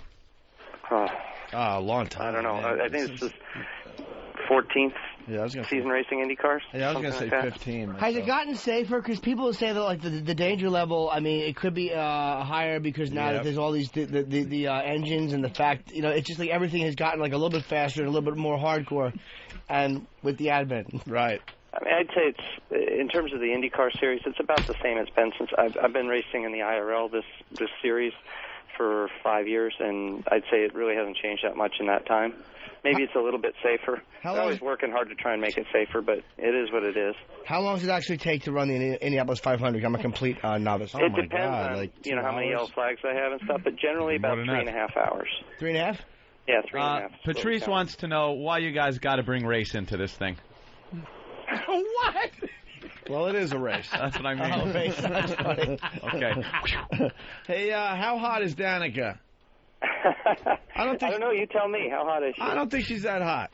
For an IndyCar driver, she is. Yeah, I think she's hot because she's a chick. In context. And that's about it. Yeah. You know, it's like, yeah. I mean, when you line her up with because she's actually cool, and because you line her up with a bunch of dudes, of course you're gonna say she's hot. She's hot for it. It definitely makes her hotter, I think. People actually thought, what's her name? Who was the dragster? Shirley Muldowney. Shirley Muldowney. They thought she was hot. Marv Albert. No, when you look, when you compare it to, Don Garlitz, she looks like she's very attractive. She looks like the mother from Carrie. I should have killed you. I could see your dirty pillars. Well, Brian, good luck on Sunday. Yeah, best of luck on Sunday, man. I'm we'll be watching, man. I'm gonna be watching. Currently in 7th place in the standings, just a few points away from 3rd, right? Yeah, working there. Yeah, right on, man. Well, good luck on Sunday. Good luck, buddy. With the big one. I appreciate it. It's good to talk to you guys again. All right. Thanks, Brian. Thanks, Brian. Okay, take care. Bye-bye. Brian Herta, everyone. He drives the XM car. I hope the stock goes up, XM stock, or else halfway through the race they're going to have to take his tires. They won't be able to. They'll pull in the pit stop. They'll be like, well, it's not in the budget. We have no more tires for you. They're coming next week. That's what it'll be. Elo will be in the pit saying, oh, that's coming this summer. Oops, your tires. We weren't prepared for this. We don't have enough money for gas. Yeah. Oh, shit. That's what they would do. They hook a propane tank up to the back. Nigga say, give me 20. The only give me 20 regular. the only car at the Indianapolis 500 that doesn't have advertising on it. Great. There you go. That's what XM gives you. The only car. Oh shit. Scott in Florida, what's up? That should have got a bigger laugh. That was a good fucking line. I think we're all tired, and I think I actually didn't know if you were serious. Well, we're giving him a half-ass show, but it was a good line. What? I'm just kind of on this. I love the FM part, actually, and I'm an XM subscriber. I love the FM. It just seems like your guests, you get really good guests over there, and they do the walkthrough. And for the most part, they kind of sound bored on the walkthrough, and then they get to the XM show, and then they leave, and then they got someplace else to go. Because you guys do the. Oh my God! Are you guys ever gonna get the fucking way radio works? You guys do the. How many hours did Dennis Leary do on our show yesterday? I agree. The average. Holy shit! I can't take these dummies. You're a dummy, Scott. The average celebrity is supposed. The average. You want to wrap them. Holy shit! Will you fucking listen to me? And I'll explain to your stupid brain. And you always complain how spent you are, Opie. You're always saying, God, I'm spent. I've got to go home. I haven't said that in a while. First of all, I've been re-energized by this new... You guys are such fucking assholes. I hate all of you. Nitpicky little bitches. Scott, you're a nitpicky bitch. Let me like lower Scott so I can explain. These guys don't understand what they have with this radio show. Dennis Leary did almost an hour and a half, maybe even longer of radio yesterday. Yeah. You don't get that from any other radio show. An average celebrity interview is supposed to be 20 to 30 minutes tops. Every once in a while you get a guy who's like, hey, I'm having fun. I'll hang for an hour. Right. This fucking guy is pissed off because Dennis Leary went home after doing an hour and a half of radio. But you should know, I'm on your side. Go ahead, Scott, go. I don't want you on my fucking side! You don't have to deal with these people. Just put these people like me on hold. Yeah, but Scott, but just leave them on hold. Never even deal with them. But Scott, and don't even mention how people complain because it doesn't give a fuck. Yeah, but Scott, the show. Yeah, because that's what we're doing. You did. A lot of the second show. You are such a dick, Scott. You are such a dick, Scott. You are such a dick, Scott. You are such a dick, Scott. Scott. You are such a dick, Scott. Wow. You are such a dick, Scott. All right. You are such a dick, now, Scott. how could you not like him? You are such a dick, Scott. He's doing a wah-wah penis. How could you not like him? Penis. Wah-wah penis. How do you like that, Scott? How do you like that, Scott? How do you like that? How do you like that? How do you like that? How do you like that, Scott? Scott, what do you want to say? Scott's done. Oh. Bruce from Louisiana, I just want to address that real quick. Bruce. Yeah, I was just going to ask Anthony. I got, how the fuck old are you that Dan Garlitz is the only drag racer you could come up with? All right, sir. It's Don Garlitz, and the reason I brought him up is he was racing at the same time Shirley Muldowney was. It would have been silly for me to pick a drag racer that's racing now and say that she's attractive to him when they're in two different time periods. So I picked a race. All right, my fault. All right, you're damn right, Bruce from Louisiana. Let's break. Thank you, more sir. thing. No, one thing. Next time, hold up. Next time No, you decide one thing. Hold on, I want to hear what he has to say. Okay. What? Remember, hit the water, hit the water, hit the water. All right. What happened? I think we made a helicopter crashing reference, but we didn't even Can we break care. down what just happened on the show? Nervous breakdown? Well, I had a nervous breakdown. Yes. I know that. My fifth of the week. Jesus. Anthony had to rack his brain to come up with a drag race driver from the same era as blah blah. Shirley So it's Muldowney. Why? Who Because cares? the reference wouldn't have been right if I used If my one. life depended on it, I couldn't name one. Richard Pryor. One. Wendell Scott. Drag racer. I just wanted my reference to be accurate. That's all. You don't need to be that accurate. It makes us all look really bad. No, I try. I want to be. I try to be informed. All right. Are we? We're not to number one yet, are we? No, top 5 sequels of all time. We'll get through this and we'll get out of here. Patrice O'Neal's going to be at Caroline's all weekend long, starting tomorrow night. 212-757-4100. Number 5, worst sequels of all time. I think I popped something in my... Oh, yelling until your veins just go. Something popped on the right side. I might have to have that checked after the show. You might want to have that checked. It didn't sound right. I wanted to ignore it, but it just didn't. It Heard like a snap, like when you pop the bubbles, that packing bubbles, Right. and then your voice kind of went. I felt something kind of just go on the right side over I here. would go. You're not supposed to. It sounded like a hip. Yeah. There might be a problem. I'm not even kidding. Okay. This nigga broke his throat. Oh my God, that hurt. That nigga broke his These guys throat. get me so fucking frustrated. We're giving them so much show. We're trying our best. We're still trying to figure out the kinks, but I think this is great. Opie has an Adams grate now. I think things are going very well so far. The guests are getting better. Adam's applesauce. The walkover is like an amazing new bit. I love the dump report thing. We're getting bigger guests. We're going to have bigger events because of this thing. And I think the first half of the Opie and Anthony show forces us to get into some serious, radio instead of doing the hang all morning. Right. Because we only have a certain amount of time. So we feel like, all right, we got to get our energy up and get into things. We've been doing the same bit here for 2 hours. 2 hours, you bastards. All right, this making us yell at you. This would have taken 3 days on the commercial radio Let me ask you stations. a quick radio question, sir. Yes, I'll answer it. What? Why? Okay, why can't you do what you did just now and just do this from 6 to 9 if it drags out that long? Because the queuum won't allow it, and what happens is when Arbitron wants to know what the 18 to 34 queuum is, it just can't happen. Oh my God! Shut up! Shut up! Technically, Arbitron has a way of looking at 1839 men, but that demo is never the same in all the markets. Quiet. Because sales has to know. Quiet.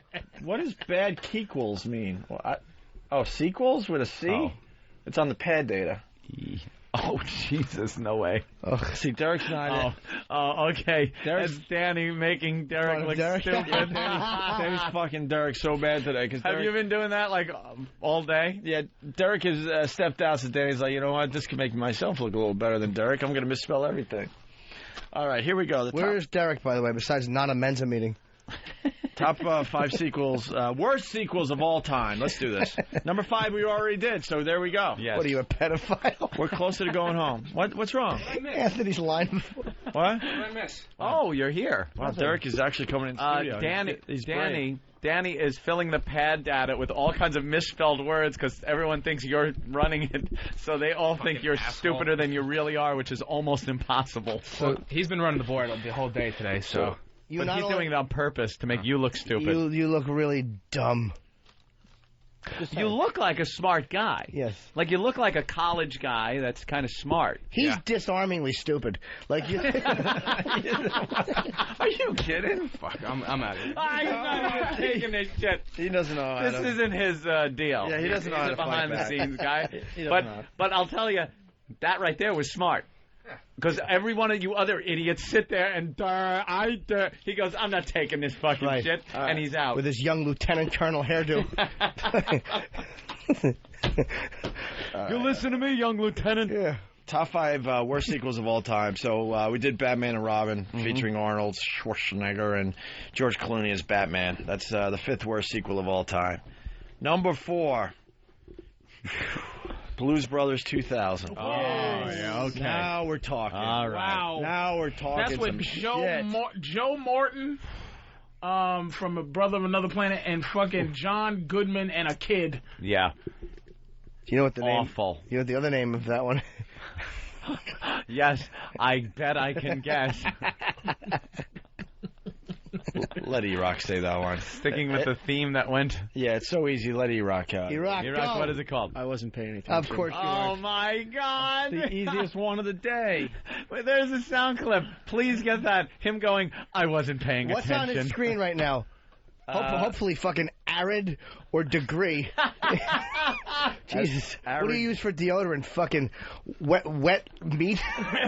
do you dip a pork chop in fucking... Yeah, do you shake and bake something in fucking... in gel and then wipe it under your dirty arms? Chicken cutlet speed stick. What do you use? Animal fat as deodorant? Gelatin? He's on arid.com. Here, let me dry your armpits. Oh my God! Sweating through 2 shirts and a T-shirt. You fucking nervous monkey. All right, here we go. Please, God, don't let them see that I'm a complete ass. I want to go. All right, 4th worst sequel of all time, Blues Brothers 2000. Oh, God damn it. With good old Goodman there. Yep, John Goodman and Dan Aykroyd. Cheaper by the dozen, too. Number 3. I love this movie. Patrice is going to have something to say about number 3. Worst sequels of all time. The Next Generation. Roots 2. Oh Roots 2, The Revenge. Where Kunta Kinte follows you to Bahamas. Dude. Route 7, the you-know-what's take Manhattan.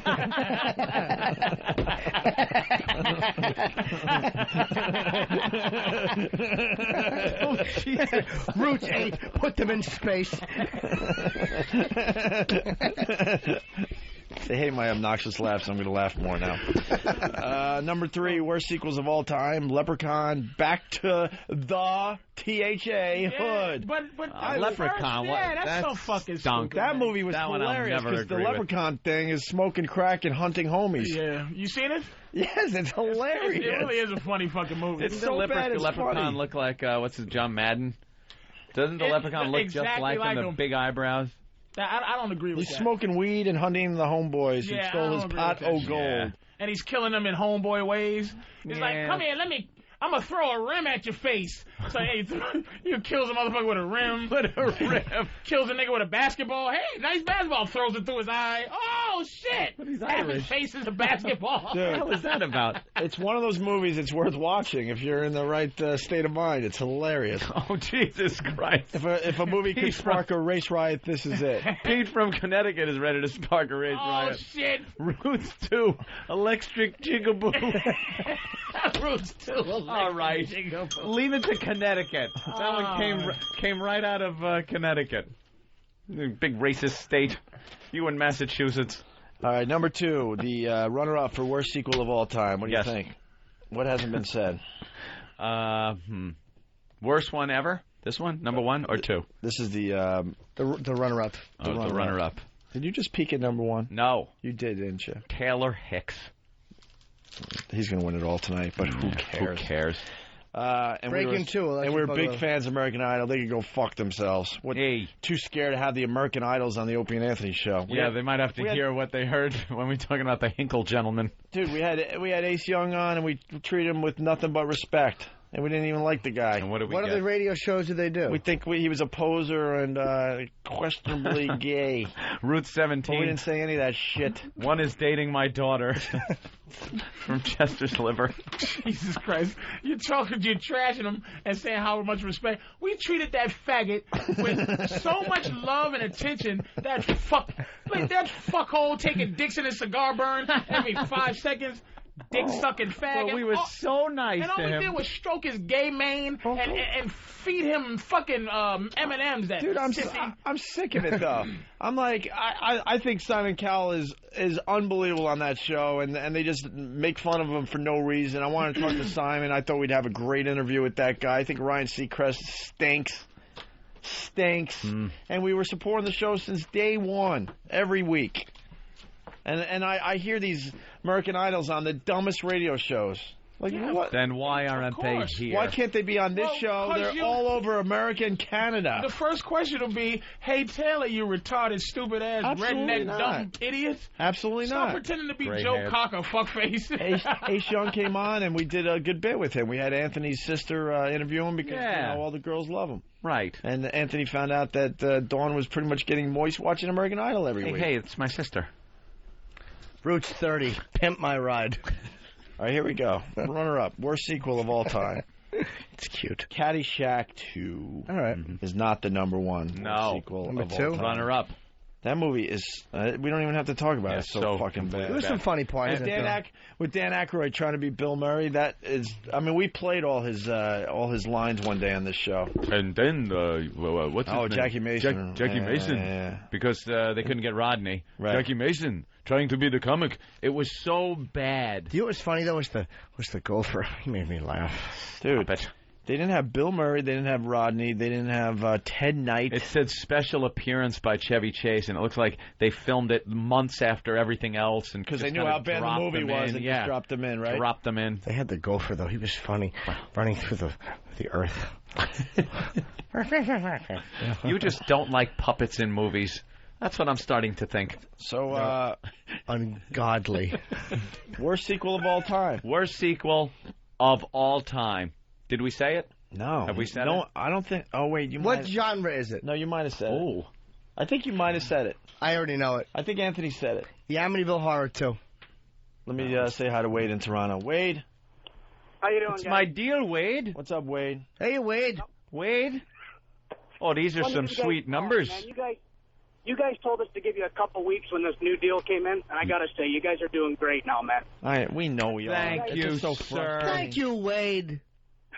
And Jimmy, I think they let your joke slide earlier when Anthony said dragster and you said Marv Albert. Yeah, I thought that was a good one. Oh, wow. All right. Well, the listeners are here to point it out, and we can laugh later when we hear it in the replay. Very good. Chris in Florida. Hey, listen, first off, guys, I got two of the good black man movie quotes. Thanks for it. But I do want to say to all the cock-chugging pussies out there, quit bitching. Go listen to Paul Harvey.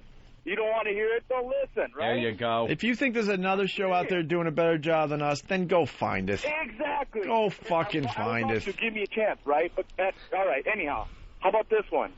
Patrice and Better Off Dead when John Cusack's going underneath the bridge in the garbage truck, and the black guy says, "Hey, folks throwing away a perfectly good white boy like that." Yeah, but that's an old joke. Okay, well then wait, I got one more. You got one more? Hurry up. Oh, Let's go. boy. We want to go home. Okay. The black guy in the boat on Caddyshack. He doesn't say anything. Oh, yeah, he does the big googly eyes That was before really he funny. jumps off and the boat cuts his All little right, boat in half. Duke in Jersey. Go ahead, Duke. Yeah, Crocodile Dundee spawned some good sequels. And in the first one, when Crocodile goes drinking in the bar, the black guy, the pimp, goes, "He's cool." Boy, It's always Patrice, something. you have pointed out Yeah, something it's that very funny. Like we've all noticed it, but never really thought never really about it. registered. But I meant to point it out. No, you didn't. That's my new bit. Everything somebody does, I was going to do. I was just gonna. But you gotta snap your fingers first, Norton. I was going to point that out. Or this. Oh, I was just saying that. Anthony named the worst sequel of all time. What genre, I did. Opie? What genre? Dancing. Oh, what? You named it. Dirty Dancing? It's a dancing movie. It's Staying a Alive. dancing movie? Staying Alive. I mentioned it. From Saturday Night Fever? I want credit. No, you were just going to mention it, and I said it first. Oh, Did you No, really? I did say it Your today. mic worked. Did you really? I absolutely did. No, we didn't. Did you really? I bet you. Someone in the booth did, as a I matter bet of you. fact. A Really? kiss to a hand job. Did you really? Yeah. Did you really? I promise you. Did you really? Wouldn't lie. Did you really? I always tell the Did truth. you really? Even when I lie. Did you Stop really? it! Yeah. Did you really? Stop it! Did you? Stop Really? it! I did. Really? Stop it! What? Stop it! Really? Did you Honest to really? God. Stop it! Did you really? Stop never it! lie. Did you really? Stop it! All right. At least I think I did. Yeah, who doesn't like hearing the tired version of the show when we're punch drunk? Go screw. You know what I say this. Ooh, I don't even know how you said that. That's right. Hey, by the way, we're getting our book back, I hear. What book? The book Obits from the Oh. old days that they took from us when you we got fired. Dianetics. I thought you meant honcho. I can't find my copy. We're talking hundreds and hundreds of bits from the old days that we weren't allowed to play that they just took away from us when we got fired. I heard they found the book. Rent, boys. I thought that I want to hear that bit where the Edmund Fitzgerald sank in Eric's armpit. Fucking beat it, Lake Gitchagoonie pit. Lake Gitchagumi. His pits were a stain and the ship was going down. Brothers, it's too wet to dry ya.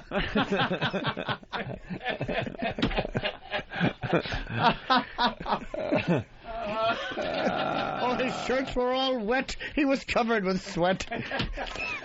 And the dumb fucker wasn't even listening to the show while he was 3 inches away from it.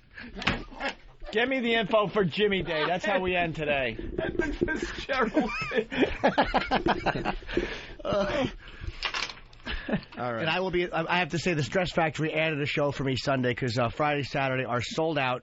And I think Sunday was almost sold out. There was like, it might be totally sold. So late show Sunday, 10:30, 732-545.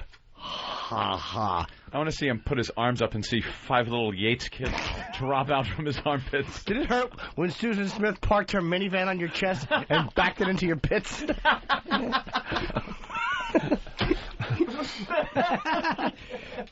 If Jesus wanted to walk across Eric's bed, he'd have to part his arms. Moses, whoever it was. Why was Scott Peterson in your armpit on Christmas Eve?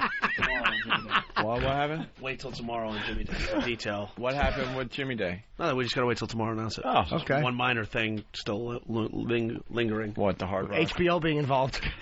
Oh. Yeah, Jimmy Day's coming to the Opie and Anthony show. We just gotta wait. A whole day of Jimmy. Only Jimmy. Jimmy, nothing but Jimmy. Yeah. Hey, when are we getting the book Obits back? I get it tomorrow. The actual book that they took from us? That 15 tomorrow. Nice. That See fateful all day? the big bosses. Huh? Yeah, they said they Where have was it? This is a mystery. I'll find out tomorrow. Nobody's told me this. They just said they Earl's have it. probably had it. Yeah, Earl had I it. bet Earl had it the whole time.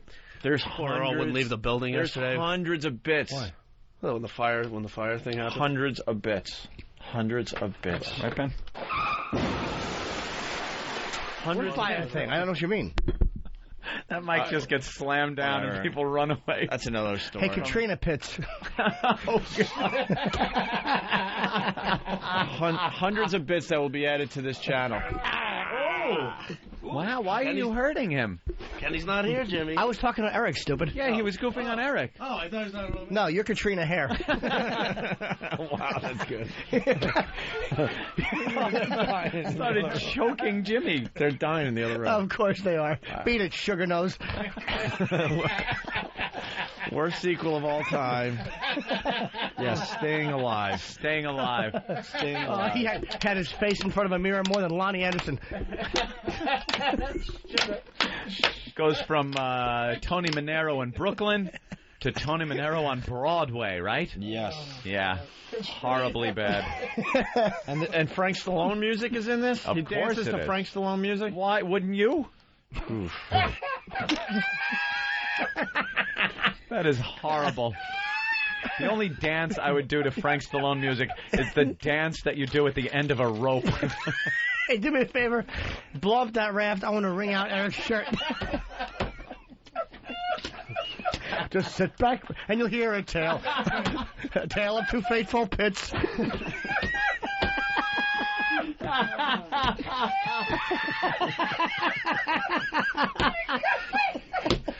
Katrina Pitts. That's fucking terrible, man.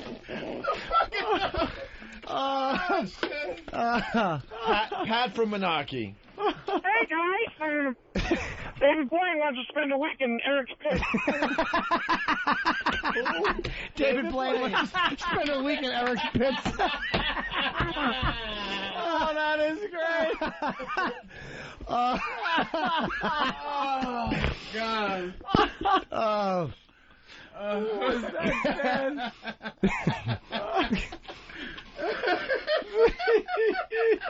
Oh, they pounding him.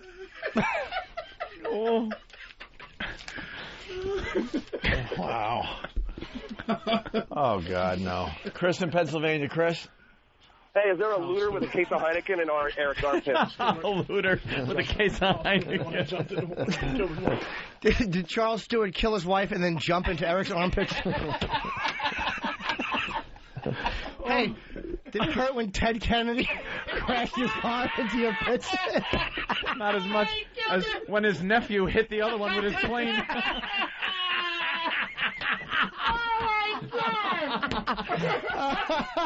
Oh my God! That's right, sewer pits. Take it. He's going to need a tender sentiment soon, Oh, man. Jesus. I'm going to have to make this nigga buy a tampon sweater.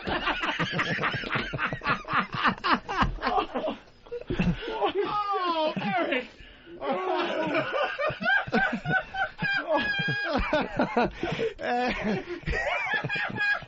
Hey, was Tommy Lee babysitting near your armpits?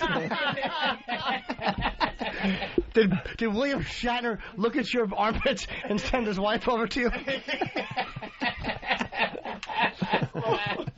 Oh, that's fucking terrible. Let's go to Pat from Menaki. Pat. God. You can't stay in Eric's pits with 3 barrels on him. He can't stay in Eric's pits with 3 barrels on him. That was good if people would have heard it. I know, you can't hear his insults. Oh, is that funny? Katrina Pitts almost made me fall out.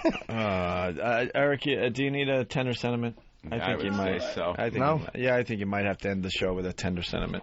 You took a lot of abuse. I think you need one of these. You know what else you need? The grounds crew from Shea Stadium to put your undershirt on. Do they squeeze you? Call him Tarmac on. Tarmac on. Let's go to Dan in PA. Dan. Oh. Hey guys, how you doing? Hey, Dan. Hey, turn on CNN. There's a 7-year-old kid that's swimming across Eric's pit.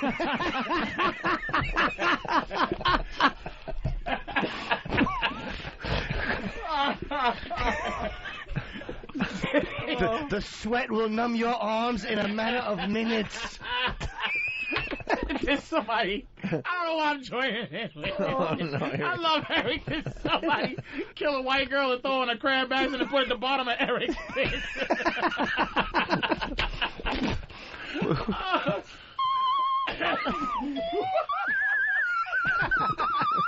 Thousands of people went into Eric's armpits. There were not many survivors because there weren't enough lifeboats. Hold on, Jack. Hold on to the door. Don't slip into the murky depths of Eric's armpits. Oh, no. They sweat as much as my camel toe.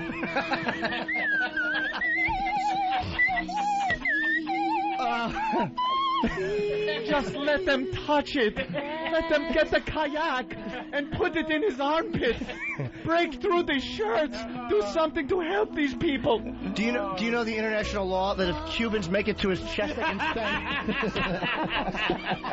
stay? There's black people standing on his nipples waiting for helicopters.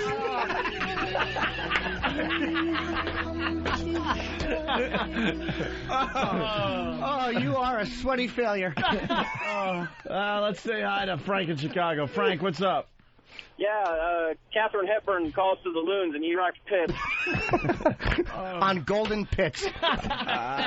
Jimmy in New York. Jimmy. Yeah. Jimmy. Okay, Linga and Klinghoffer pushed into Eric's pit.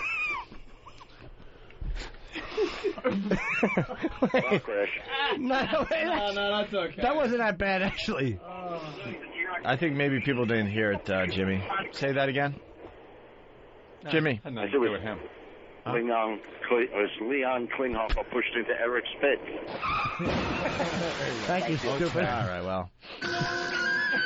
Greg wiped out in Eric's armpits. Greg! I heard Kevin Costner's in your pits making a movie called Waterworld.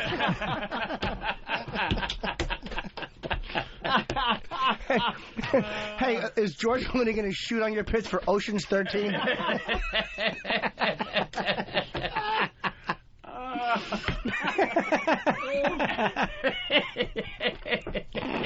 Lord of the Rings, The Two Pits.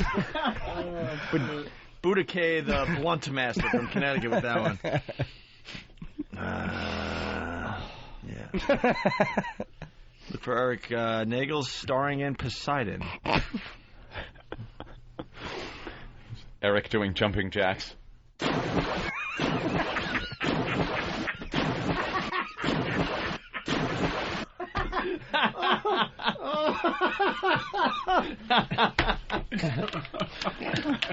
You're going to need a tender sentiment to end the show.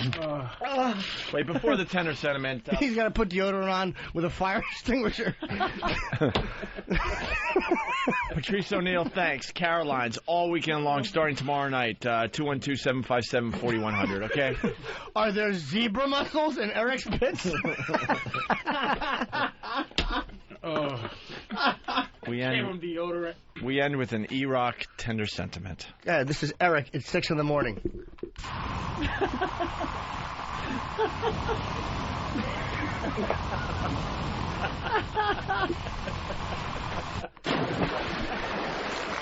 Shit.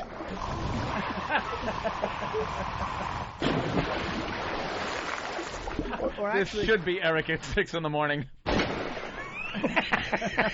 Actually, unfortunately, it's more like this.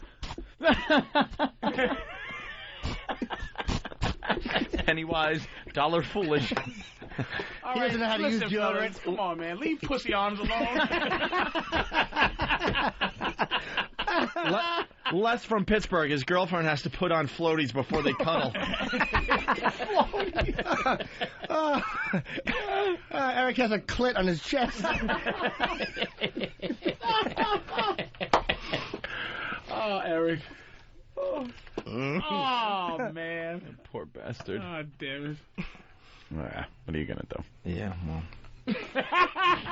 That's so fucked up. Come on, man. What? They just went on a tirade about this poor kid's underarmpit sweating.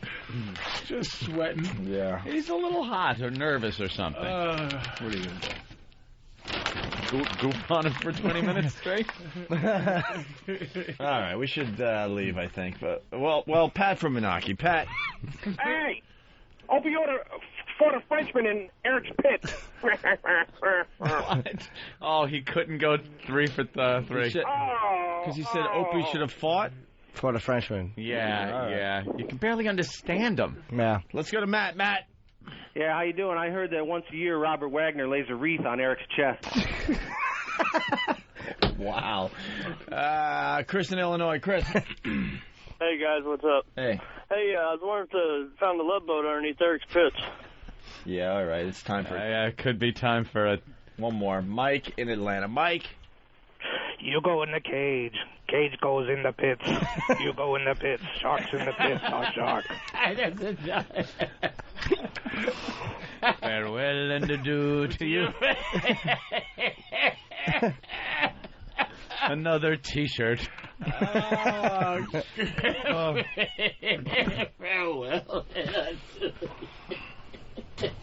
Farewell to you, lady of Spain. Why don't we end with a tender sentiment from E-Rock? You know what, Eric? We did beat you up kind of good. You know we're teasing you, of course.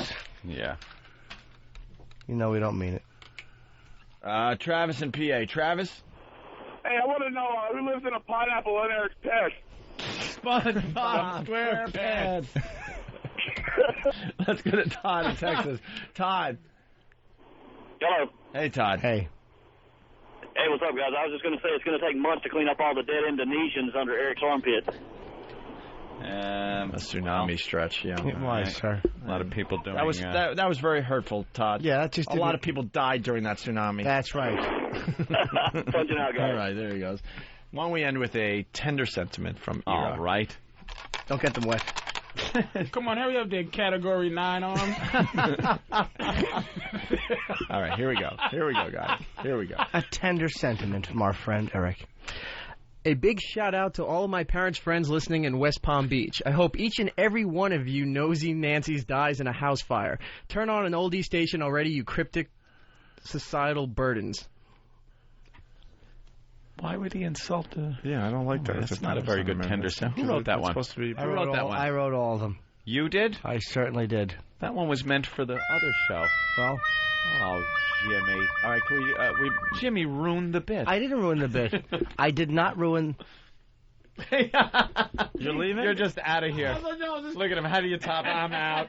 I'm out. Yeah. Well, why don't we end with another sentiment that might be more about E-Rock? All right.